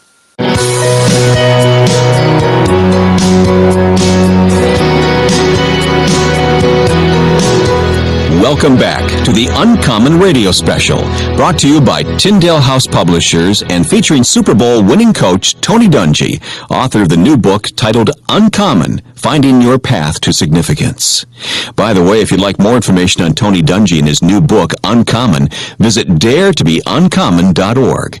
There you can watch Tony's new video interview, Dare to Be Uncommon. You can also sign up for Tony's podcast and read Coach Dungy's blog. It's all at daretobeuncommon.org. Well, growing up, the rules in Tony's home were set in stone. If there was a rule, you'd better follow it. His mother's words kept coming back to him. She said, "It's sometimes easier to do the wrong thing, but it's always better to do the right thing." That was integrity, having the choice between what's convenient and what's right. We asked Tony, how does the message of Uncommon relate to his own life message and his own sense of significance? I think I was really blessed by my parents in getting the sense that what you want to do with your life and how you can be significant doesn't necessarily have to do with how much money you make or what kind of job you have, but whatever you do, you can be significant. And that's really the message of this book, choosing a path, something that interests you, but not necessarily having to base your value on what society says about the job that you do or your station in life. And if there's one thing that I could get across or would hope to get across with this book, is that there's a lot of ways to be significant, and it may be different than the message we're getting from the world today. Tony writes, integrity is what you do when no one is watching. Integrity is doing the right thing all the time, even when it may work to your disadvantage. Integrity is keeping your word. Integrity is that personal internal compass and rudder that directs you to where you know you should go, when everything around you may be pulling you in a different direction. Some people think of reputation in the same way as they do integrity. But Tony says that it's different. Your reputation is the public perception of your integrity, that is, others' opinion of you. It may or may not be accurate. Other people determine your reputation, but only you determine your integrity. Tony explains that the world's definition of success is not how he sees it. I think today, especially from our mass media, our boys are getting a sense of, hey, this is what you have to do, something spectacular. If you're an athlete, if you're an entertainer, if you're a person in business who's making big deals every day and doing things that are noteworthy, that's the way to get to significance. And that's not necessarily the case. I look at my dad, who was a science teacher, and my mom, who taught English and public speaking, and I think of all the people in my hometown that were affected by them, and people that come to me now and say, boy, your mom made a difference in my life, your dad made a difference in my life, and I think they did things way, way more significant than me. People see me as a Super Bowl winning coach, and we won a Super Bowl, and that's great, but in terms of really impacting people's lives, my mom and dad did that much more, and I think that's a message that's being lost today, that we don't understand. There are many, many ways we can impact people, and helping people is much more significant than making money. Pastors and churches have a special place in Tony Dungy's mission of reaching young people. I think the message of Uncommon is me saying in a different way what Christ said about life and significance and relating to God. And it's contrary to the message of the world. It's contrary to the message of materialism that we get so much. So I think I'm hoping the book is going to be a way to augment what pastors say to their congregation and say it in a different way that people who may not be tuned into the pastor might get tuned into in the book. And Uncommon has a special message for the African American community. I struggled with the idea of writing a book specifically for African American young men, but then I didn't want to narrow the focus down. But I certainly think we're going to deal with that and understand some of the specific problems in the African American community. But hopefully it's a book everyone can relate to and everyone can take something out of. But I do have a tremendous sense in my heart right now that we've got to make some changes in the African American community, the way we view things. Education, graduation rates, crime rate, those kind of things that we can really help in the long run by maybe adjusting our focus a little bit and looking at life a little differently, a little more hopefully, and I hope that does come across. Coach Dungy passionately believes that there is a different path to significance, a path characterized by attitudes, ambitions, and allegiances that are all too rare but uncommonly rewarding. Another one of Tony's passions for young men is learning humility. God created each one uniquely to play an important role in his kingdom. Humility focuses on others, on someone or something outside of us. But with each passing year as athletes and media superstars are born, Tony sees a growing look-at-me attitude of pride instead of humility. As a society, we claim that we like the quiet, humble athlete.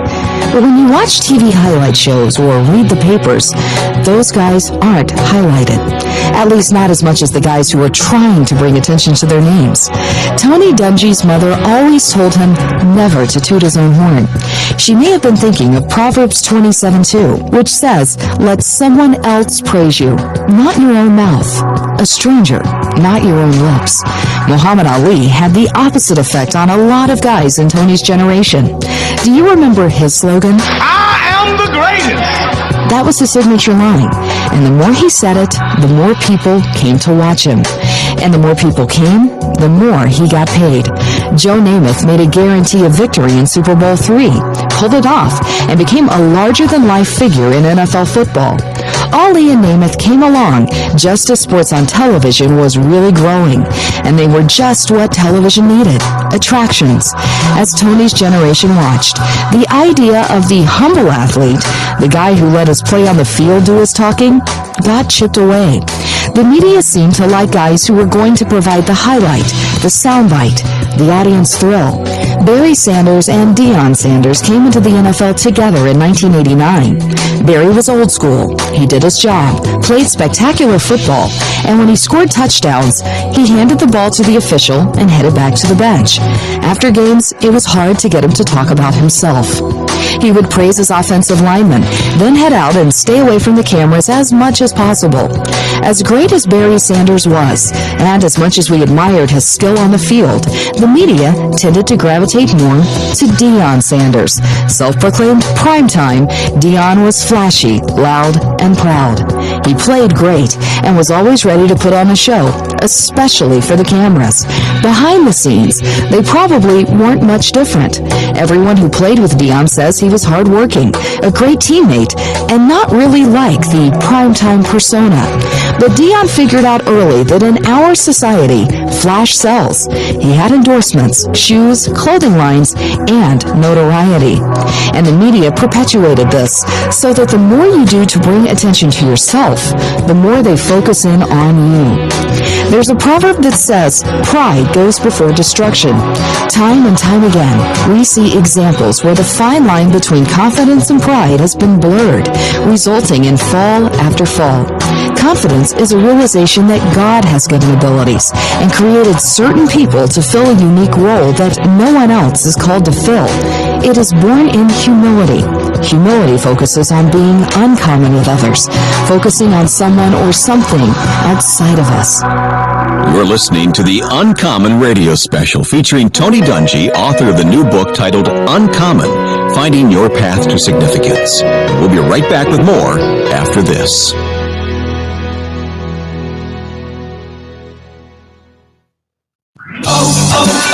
O'Reilly When you need auto parts, O'ReillyAuto.com is just a few clicks away. We offer convenient options for you to get your parts quickly. Order online and pick up for free at your local O'Reilly Auto Parts store. We'll even bring it out curbside. Or you can have your parts delivered right to your door with free shipping on most orders over $35. Visit O'ReillyAuto.com. O'Reilly Auto Parts. There's a difference between selective hearing. Honey, did you know it's already been 25 years? Sure, I'd really love a beer. And actual hearing loss. They say there's nothing more attractive to a woman than a man that listens. Take NextGen's free online hearing test to find out if new digital hearing aids will benefit your marriage. Hearing loss can be helped. Selective hearing? Not so much. Enter to win free hearing aids at nexgenhearing.com. In the following broadcast do not necessarily reflect the views and opinions of Sports Radio America, its principal, or affiliates.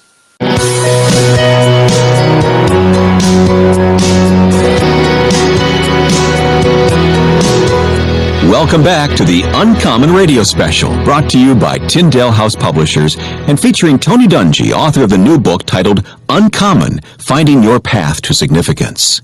If you'd like more information on Tony Dungy and his new book, Uncommon, visit daretobeuncommon.org.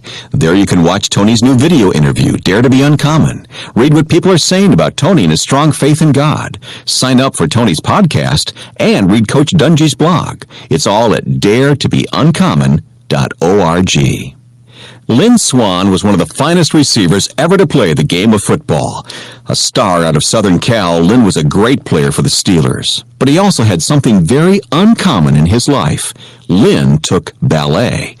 Not very popular for men in the 1970s, Lynn felt that ballet would improve his body control and thereby help him become a better football player. In the macho world of pro football, that certainly wasn't the norm, and Tony Dungy knew Lynn took a lot of grief. But Lynn didn't care what guys said about his decision to take ballet. He just did it. It was uncommon, but it was a courageous move to do what he thought was best for his career, even though he was ridiculed for it. Looking back on the 4 Super Bowl rings and a Hall of Fame career, Lynn is sure glad he didn't give in to the peer pressure of going along with the in crowd.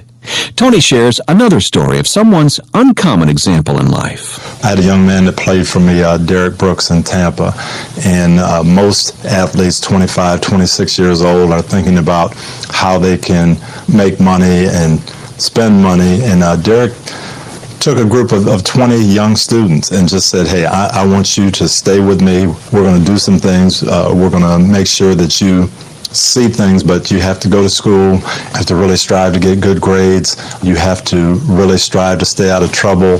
And he took this Brooks bunch from middle school, and now the first group is graduating from high school. And that's uncommon for a 25-year-old athlete. But looking at life in a different way and using your gifts in a different way than normal, that's what's important. Tony explains how he has been uncommon in his coaching career. I think when I started, I had the same goals as everyone. I wanted to be the best coach that I could be, get my players to play as well as they could. I never looked at my job as purely a football coach. And as I started up the ladder and started interviewing for jobs, I think that was probably the buzzword about me. Well, he's not necessarily as focused in on football and winning as maybe some people would be. His language, his demeanor is not what we're used to. But I wanted to show people that I could do it in that way, and I could still be a Christian, honor the Lord, but be successful in what isn't really perceived as a Christian environment. So that was a little bit uncommon thinking. And over the course of years, I think it's proved out that it is doable, and that's one of the things I'm proud about. Tony shares an uncommon decision he made early in his coaching career. In 1997, we were just starting to become a good football team in Tampa. We were off to a good start, winning some games early in the season, and we had our kicker, Michael Husted, whose mom was fighting a battle against cancer. And Michael was, like any son would be, very compassionate and worried about his mom, and he missed some kicks for us that cost us a couple of games. And I think most people were ready to say, oh, the kicker's not kicking well, he should be replaced. And I remember telling the team, who knew what was going on, most of the public didn't know, Michael's going to be our kicker, and he might miss some kicks that he normally would make, but we'll just have to play harder and we'll make up for that because he's going to be our kicker and we're not going to let a guy go who's fighting this type of battle. I don't know that everybody would have made that decision, but our team rallied around Mike, and he ended up kicking well for us at the end of the year, and I think it brought our team together knowing that we were always going to be a group that wasn't necessarily going to just be focused on the scoreboard, but we were going to definitely care about each other. Caring for his players like he would his own family is important to Tony, and his role as the father of his own family is also very close to his heart. In fact, he believes that fatherhood remains one of the critical foundations for the health of our current generation and for those who will follow. I'm worried about the vacuum that we've left in this country with the ever-growing problem of absentee fathers, says Tony. I'm worried that we've forgotten what it means to nurture our children, and that as long as we provide financial support, our wives or ex-wives can provide whatever emotional growth our children need. Tony goes on to say, I know not all of you are fathers, but to those of you who are, I have one request. Be there for your children, physically and emotionally. There are too many young men and boys who are growing up without a man in the house. Multi-Dove Award nominee and singer-songwriter Matthew West was especially moved by Tony's book and wrote a song that captures the message of Uncommon. The lyrics say, what if the right thing was harder than the wrong thing, but I did it anyway? Standing strong even when no one else was watching. What if I really lived that way? I want the world to see the life I'm living and call it uncommon. Here's Greg Long of the group Avalon, together with popular worship leader Christy Starling, singing the theme song to Tony Dungy's new book. It's called Uncommon. What if there's something bigger for me out there than the comfort of the light on this middle ground? I played it safe, but now I can't help but wonder if maybe I've been missing out. 'Cause I look around and see a sea of people. Everybody's moving in the same direction. And I think it's time for me to break away. Break away. I wanna finally take the road less traveled. I wanna run away from anything typical. I want the world to see the life I'm living and call it uncommon. Uncommon.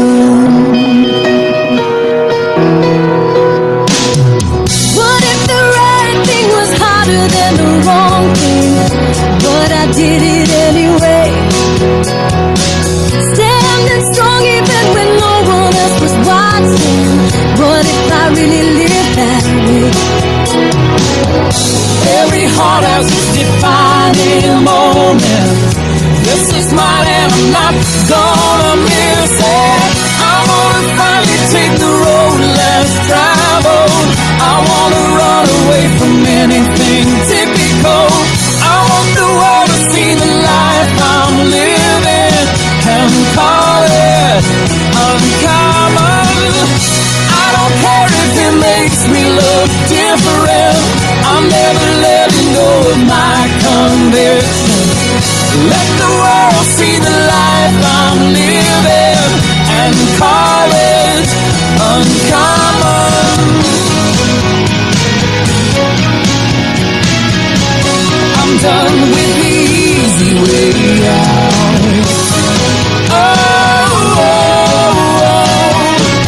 I'm done with the easy way. Done with the easy way out. With the easy way out. Easy way out.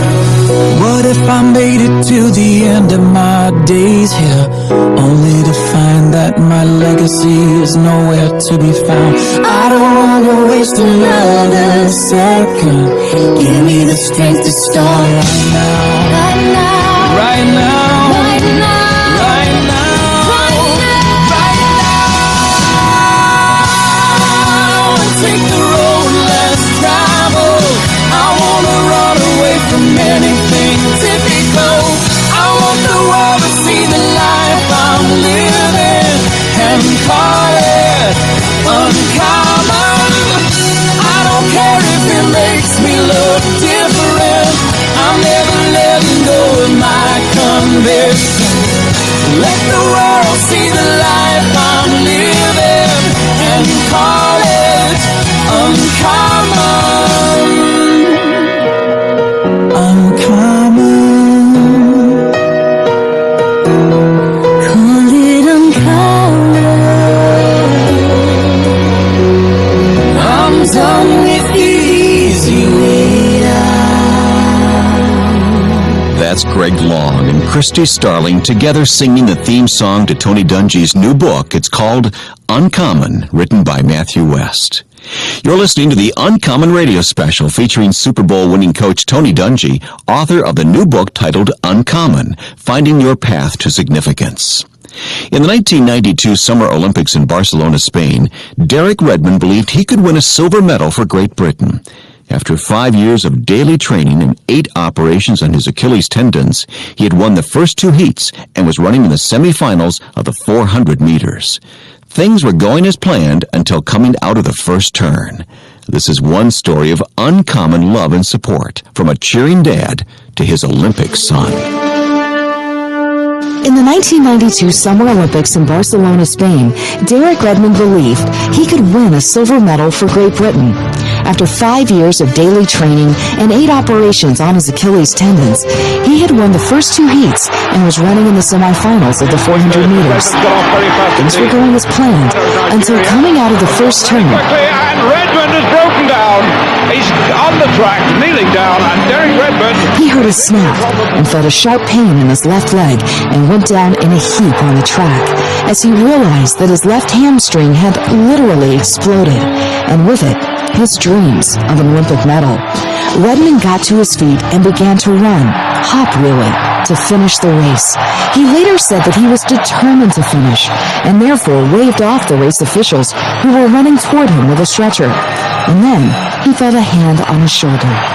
Redmond began to push the hand of assistance away until he turned to find himself looking into the face of his father, Jim. He just wants to finish. His dad's trying to run under the track. When Jim Redmond had seen what happened to his son on the track, he had pushed his way out of the crowd and onto the track and rushed to Derek to tell him that he didn't have to finish.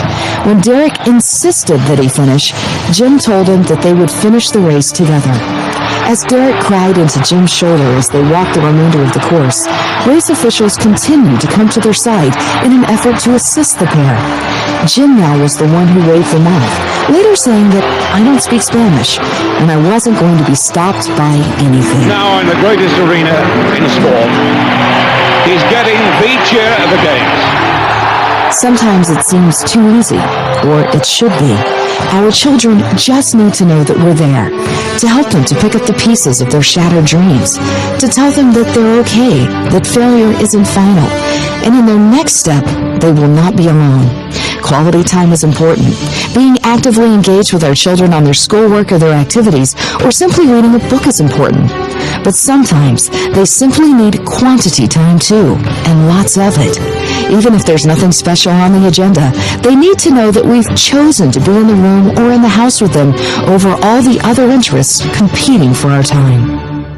Dads, our children just need to know that you're there for them, to help them pick up the pieces of their shattered dreams, to tell them that they're okay, that failure isn't final, and that they're not alone. When all the interests of your life seem to get in the way, let them know that nothing is more important to you than being with them. You're listening to the Uncommon Radio Special featuring Super Bowl winning coach Tony Dungy, author of the new book titled Uncommon, Finding Your Path to Significance. We'll be right back with some closing thoughts in a few moments. Care has the power to bring kindness where it's needed. It brings out the best in every one of us. It doesn't just see people. It takes time to understand them. It puts the needs of others ahead of its own. And when you start with care, you end up with a very different kind of bank. Truist. Truist Bank, member FDIC. Need an extra hand with dinner? Just ask your connected home device to fill your pasta pot. And Delta Faucet Voice IQ technology will fill it with the perfect amount of water. Visit deltafaucet.com/voice-IQ to discover more. We made USAA insurance for veterans like James. When he found out how much USAA was helping members save, he said, It's time to switch. We'll help you find the right coverage at the right price. USAA. What you're made of, we're made for. Restrictions apply. You are listening to Sports Radio America. Sports, anytime, anywhere. In the following broadcast do not necessarily reflect the views and opinions of Sports Radio America, its principal, or affiliates.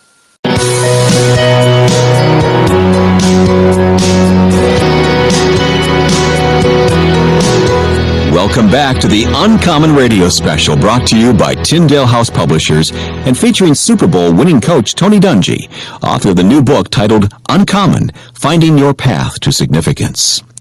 In our closing moments today, we asked Tony what he would say to a 16-year-old boy who has his entire life in front of him and is about to make significant and uncommon choices in his life. One of the other things that really made me want to write this book is just looking at some of the statistics in our society now. What's happening with school graduation rates, what's happening with crime rates in the city, what is happening with men going to college as opposed to women going to college.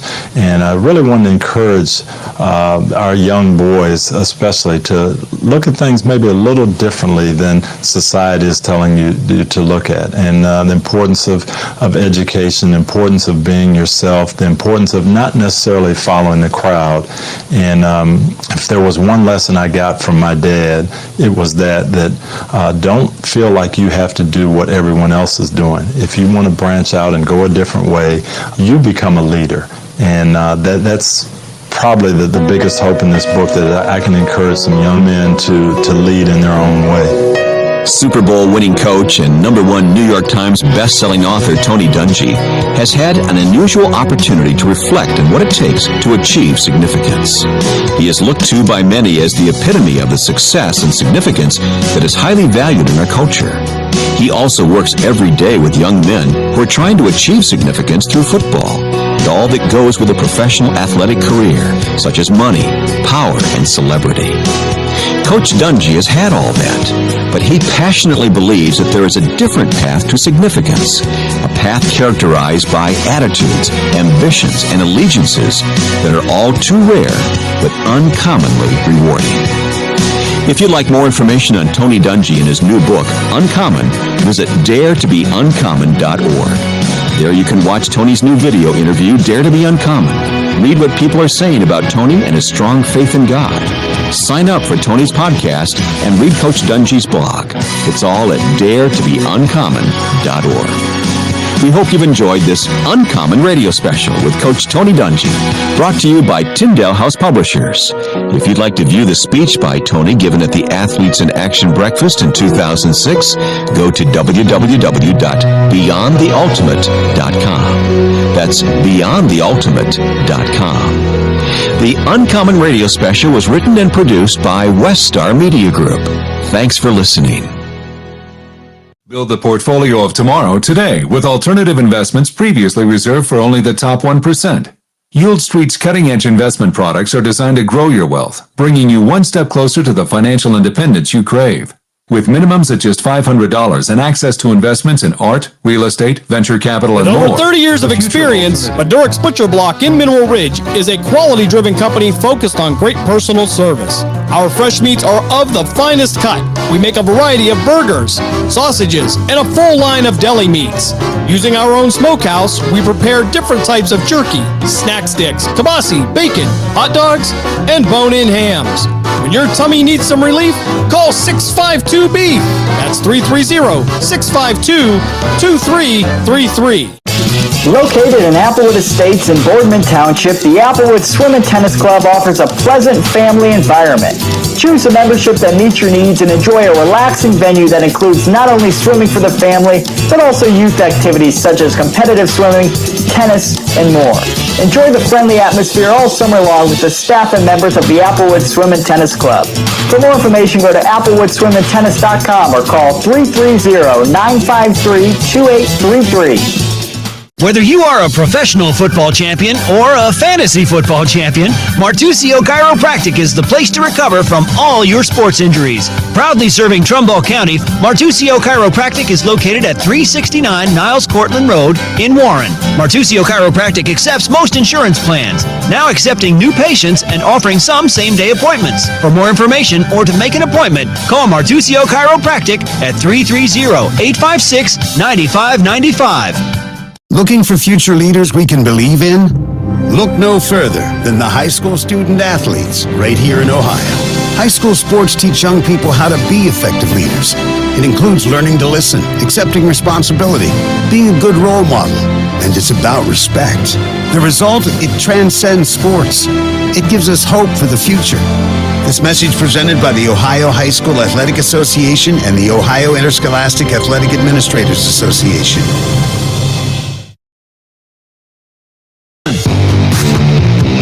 From high school to the pros and everything in between, you're listening to City View Sportscast, part of the iMedia One network. WWE superstar Alberto Del Rio, take one. Behold the angry giant. Try it again, Alberto. Behold the angry giant. Perfect. Good luck tonight. Behold the angry giant. Yay! Read me another one, Dad. This is WWE superstar Alberto Del Rio. It only takes a moment to make a moment. Take time to be a dad today. Visit fatherhood.gov. Brought to you by the U.S. Department of Health and Human Services and the Ad Council. During the fall and winter, grilling season never ends, and Gessler Propane is your local supplier that makes sure you get your hard-earned money's worth. Why go to gas exchanges to pay higher prices for tanks not filled to capacity? Gessler Propane makes sure you're prepared for year-round grilling with 100% filled tanks at a reasonable cost. See Bob Monday through Friday, 10 to 4, and Saturday, 9 to 3 at Gessler Propane, 702 Youngstown Poland Road, Struthers, or call 330-755-9119. Gessler Propane. They got gas. Dr. Ashdown and Dr. Carnivus have been making Happy Feet in the Mahonings Valley for 35 years. Our offices are located in Cortland, Champion, Austintown, Columbiana, and Howland. Our Howland office has relocated to 8601 East Market Street to the top of the hill. Advanced Podiatry offers sports medicine and treatment plans for all ages. You can also request an appointment online by visiting our website at advancedpodiatry.com. Advanced Podiatry, where surgery is always a last resort. Hi, it's Mark Means, host of By All Means, Tuesdays at 5, right here on Western Reserve Radio, WRDB, The Scourge. And an undefeated Don Staley-led South Carolina team, which just had way too much depth for Iowa and rolled to its second national championship in 3 years. Not much of a doubt after halftime. She's built a small dynasty now at South Carolina. She's built a team where everybody thought they'd never get to this stage again after everyone left last year. She brought in the right pieces. She used them at the right moments. And it was a game where they just looked like the Monstars, honestly, going up against Iowa and Caitlin Clark. So congratulations to South Carolina winning 87-75. Unfortunately, Caitlin Clark's career comes to an end without the illustrious to some national championship that she could add to her GOAT status resume. How did you feel about this game, the end results kind of going how we expected it to go to, although fingers were crossed we might get to see even more history from the Iowa side, and capping an end to a national championship, and we'll get to this on the men's side where it goes chalk. It may not be exciting for folks to see dominance, but you take the good with the bad in the NCAA tournament. Sometimes the best team, shockingly, because we don't see this in other leagues, Al, the best team winning the championship. This year we had it on the women's and men's side, and South Carolina did their thing. We did on both fronts this year, big fella. Great to be with you, Big John, and all our fans and friends, excuse me. It was really an extraordinary women's tournament. And as you know, I love women's basketball. Grew up with it, very popular in my neck of the woods in the suburb of Rochester. Some of my best friends in high school were cheerleaders and players and won the sectional title when I was in high school. And it was great to watch. They were really good. It wasn't that popular in a lot of other areas of the country. And we were into it, and I've always been into it. As you know, based upon being the Old Report portion of this show, I've seen an awful lot of fabulous players in the years that I've followed. I watched Kim Mulkey play and win national titles. You know, when I saw Lynette Woodard and I saw Cheryl Miller, who, as I said, is probably the best player that I've ever seen. But whether it's, you know, that group or, you know, as we've gone on through time and we've seen Cheryl Swoops lead her team to a national title, and obviously the great Shamika Holsclaw, all the wonderful players over time that we've seen play for Gino Ariema, from Jen Rosati and Rebecca Lobo to Swin Cash, and of course Sue Bird, the incredible Diana Taurasi, White Mama, the original White Mama. Candace Parker, the beautiful Candace Parker of Tennessee, who obviously won national titles and gold medals and WNBA titles. Brittany Griner. The list is long, and you can make arguments for various players at various schools. But what Caitlin Clark did more than anything else is, as women's basketball has grown, and UConn also is to be given credit for this, because, you know, years ago when UConn was dominating the field to the extent where people would watch these games and say, these games aren't even a contest. You would get to even the national title games, and they'd win by 30 all the time, year after year after year. In fact, one of the most amazing facets or facts of this tournament is when they put up the statistic that I believe this is South Carolina is the 5th school to go undefeated and win a national title. I believe Texas did it once, and Baylor did it once, and Tennessee did it once, and they've done it once, and UConn's done it 11 times. Excuse me, UConn's done it 6 times, I believe. 6 times, I believe, which is extraordinary. And they asked Gino Ariema, is this good for the sport, the fact that you're so dominant? And he says, give it time. It's good now because it's getting other young women to play, and be patient. I'm paraphrasing. Give it time. They'll catch up. And they have. It really started the spread all over the country of women's basketball at the high school level, the AAU level, the college level. The WNBA is there. But now you look at the way the talent is so much more evenly distributed. And yes, South Carolina went undefeated.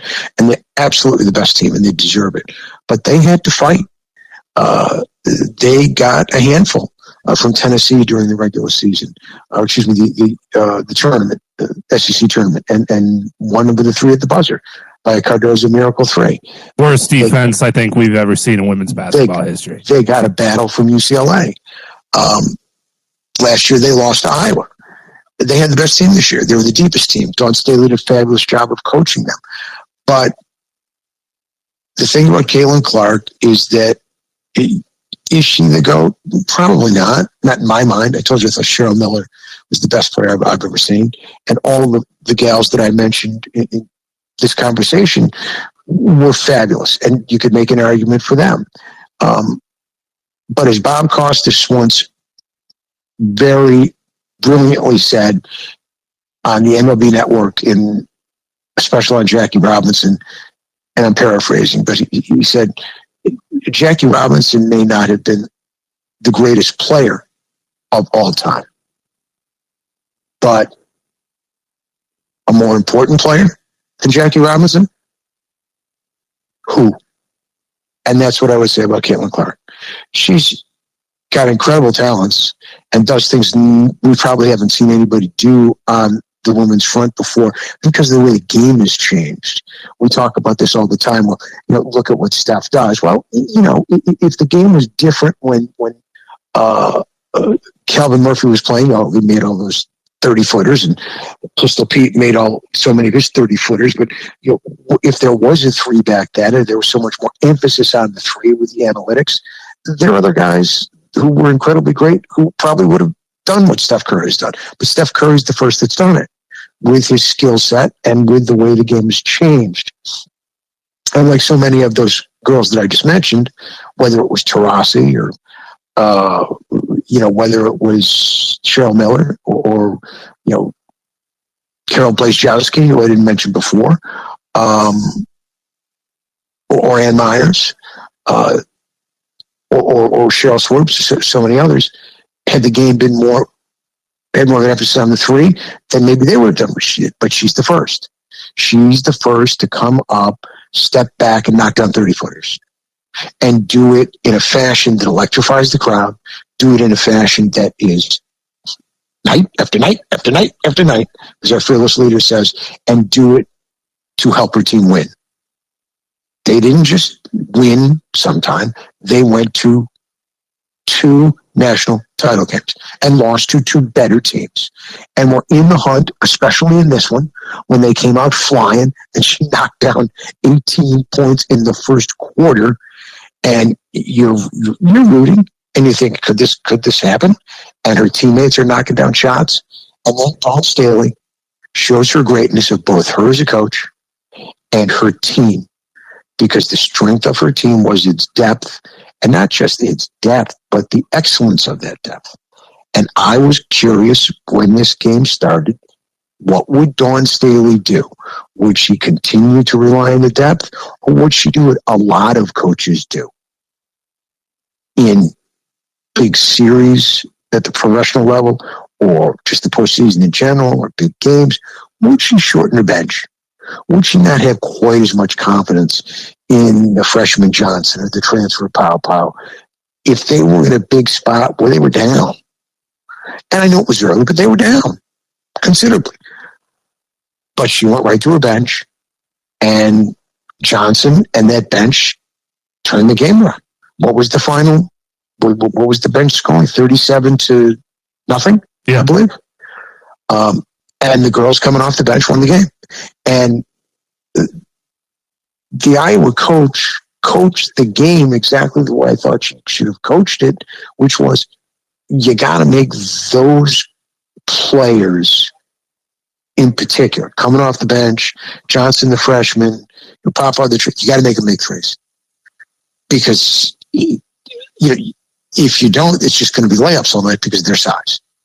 And lo and behold, not only did they not, they just kept knocking them down and knocking them down and knocking them down and knocking them down. And granted, it wasn't like last year when LSU buried them when one girl had literally the game of her life and it crushed them. They were still in the game. They hung around. And remember, they had a old-fashioned three-point play off a great save at half court by my favorite player that led to an old-fashioned three-point play. Gabby Marshall saved it at half court and kicked it in to her teammate who drove the lane. Old-fashioned three-point play, down 5. About 4 or 5 minutes to go, and thinking, maybe. You never know. They're still right there. But lo and behold, right back down. I believe Carolina either answered with a 3 from Johnson, which I think they did, or a miss and a putback, and then another bucket, and that was all she wrote. But the point is, Dawn Staley showed the confidence in the greatness of her team. She did not relent. She did not back down. She did not go conservative.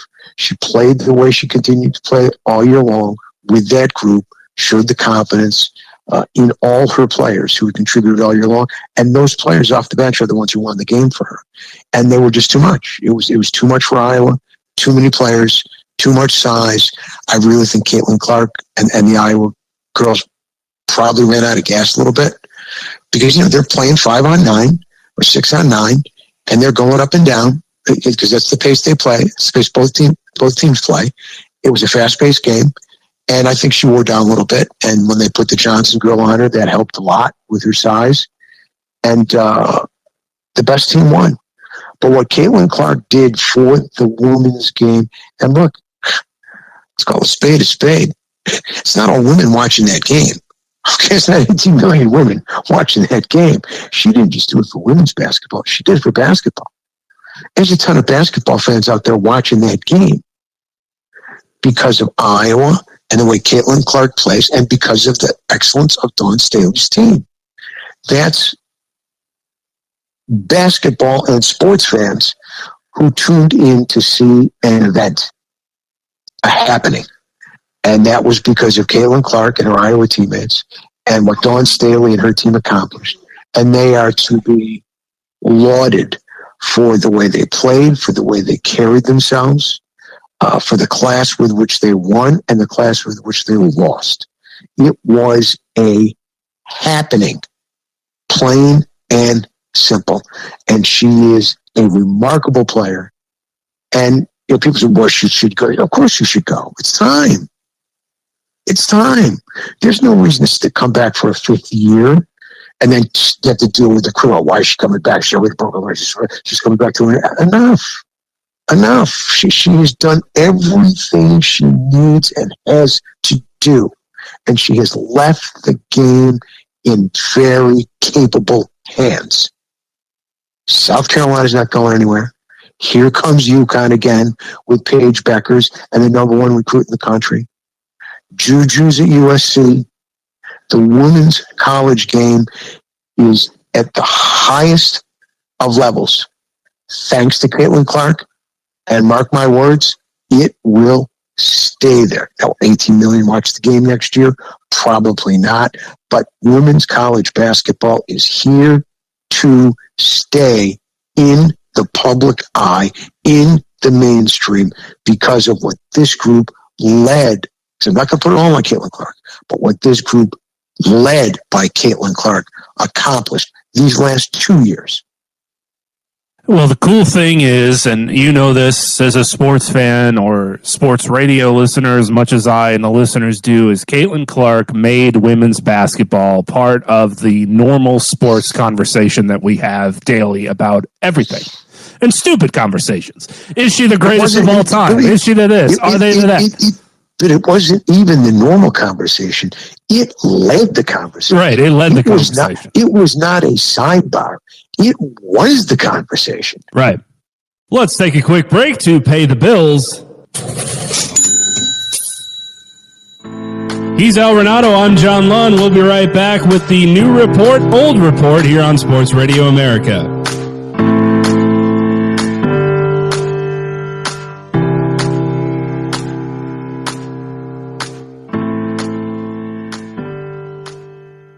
Could family genetics be a reason that no matter what we try, we still can't lose the fat and inches from our problem areas? To learn more, we spoke to Dr. Brian Strand from Sonobello. Well, some people can eat everything and stay thin. Others diet and exercise daily and still pack on fat and inches to their problem areas. It's not your fault. It can be genetics. If you struggle to lose the fat from your tummy, love handles, thighs, and back, you're likely battling your family genetics. The good news is we have an answer. Sonobello uses a remarkable technique called microlaser fat removal. In one comfortable visit, the fat in your hardest places to lose is gone permanently. Stop wrestling with your family genes and lose the fat permanently. And right now, you can save $250. The results are life-changing. Do this for you. Don't wait. Visit sonobello.com/save. sonobello.com/save. sonobello.com/save. Looking for a fun way to win up to 25 times your money this basketball season? Test your skills on Prize Picks, the most exciting way to play daily fantasy sports. Just select 2 or more players, pick more or less on their projection for a wide variety of stats, and place your entry. It's as easy as that. If you have the skills, you can turn $10 into $250 with just a few taps. Easy gameplay, quick withdrawals, and injury insurance on your picks are what make Prize Picks the #1 daily fantasy sports app. Ready to test your skills? Join the Prize Picks community of more than 7 million players who have already signed up. Right now, Prize Picks will match your first deposit up to $100. Just visit prizepicks.com/get100 and use code GET100. That's code GET100 at prizepicks.com/get100 for a first deposit matchup to $100. Prize Picks, daily fantasy sports made easy. When you're high, you feel different. Pretty obvious, right? You think different, talk different, but if you feel different, you drive different. So if you're high, just don't drive. Brought to you by NHTSA and the Ad Council. This is Shaquille O'Neal, you know Shaq Diesel, Superman, Big Aristotle, Big Cactus, Big Shamrock. If you're not listening to Sports Radio America, play Shaq Fu.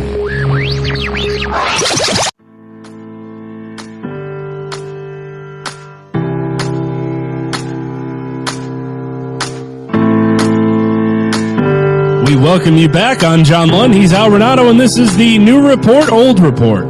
It's incredible that the sport rose to what guys just talk about, what sports talk people want to hear about, what television viewership for the morning screaming shows are looking for. Next to the Cowboys coverage, of course. We still need that day to day. But once they get to basketball, Iowa was a topic. And it's interesting when Nicole Auerbach posed this question to one of the few people we hadn't heard from but needed an answer for. Before you go any further, let me apologize to all of the listeners for going through that group of fabulous players and not mentioning Breanna Stewart. We tend to leave out the non-guards, okay? Because I didn't mention any. I left out Lisa Leslie, who was a center, but I also left out the UConn great, who, 4 national titles. I believe she was player of the year 4 times. She certainly was the most outstanding player in all 4 of the NCAA tournaments. So my apologies for leaving out Ms. Stewart, who was absolutely not just on that list, but got to be right at the top of that list if you're going to start talking about the greatest woman college basketball player of all time. Breanna Stewart is right there in the discussion at the top. You may continue. In the words of our fearless leader. She is one of the perfect people, because of her resume, to answer such a question that has been posed since last year. Does Caitlin Clark need a championship in order to be considered or in the conversation of greatest of all time? And she said plainly, yeah, she does. How can you hear her say that and necessarily refute that answer? It was great to hear it. Shout out to Nicole Auerbach for asking it, and a little hat tip to SiriusXM for being the platform for it, because that went viral. 15 or 16 million views. Unfortunately, didn't get to the views of the national championship game, but still pretty cool to have her answer the question pretty bluntly. And it's interesting that Breanna Stewart, Diana Taurasi, Lynette Woodard, Gino Auriemma, Cheryl Swoops have commented on Caitlin Clark as a player, what she means to the game, and where she should stand in the echelon of women's basketball. And there's been a negative connotation from some of the stars of college in the WNBA with Caitlin Clark and what she means to the game. You know, Diana Taurasi has said several different times on her platforms she'd take Paige Beckers ahead of her. She's in for a rough go when she's a freshman, a rookie in the league. Yeah, and I think the Paige Beckers, and I like Paige Beckers a lot. I think she's the second best player in the country. But I think Diana's got a little UConn itis in her. All the UConn former players and coach very biased, should we say, with this discussion, which makes sense. My curiosity is, should they be saying necessarily the quiet part out loud, or does it not matter? Because as mentioned before, we do this, and former athletes assuredly do this when they talk about the current generation of stars. None more loudly than in the National Basketball Association, where if you bring up today's game, the old heads will say there's no way players today could have played back then. And conversely, players now say, dude, we would drop 40 on those guys' asses every night. So there's already this discussion that we have, again, all the time in all the professional sports about future generations, past generations, current players, where they stand, could they play, etc. Now we're having it in women's basketball. And I think there's a little bit more offense taken just because of the status of Caitlin Clark. But was the same conversation happening with women's hoops fans when Diana Taurasi, Candace Parker, those girls were rising Tennessee and UConn, and people were saying, yo, remember Cheryl Swoops? Remember Lisa Leslie? Etc. And the conversation continued. It's just interesting that it was magnified this year in such a way where the players that didn't say Caitlin was a GOAT or give her her laurels were kind of not made fun of, but dismissed on the internet. Where it's like, who are you, Diana Taurasi, to throw stones at Caitlin Clark? Who are you, Brianna Stewart, to say she needs a national championship? Because me, as a men's basketball fan of Duke, there's been a ton of stars that have come through Duke's doors, especially in the last 15 years or so in the one-and-done era, that have played exponentially, that have gotten to the NBA and flourished with their careers, that might even have their numbers raised up in the rafters, but they don't have national championships next to their names. Zion Williamson, Paolo Banchero, RJ Barrett, the list will be too long, but you get the idea. There's been one-and-doners who have been great for Duke and have gone on to great careers in the NBA, but I don't view them with the likes of those that won titles for the team.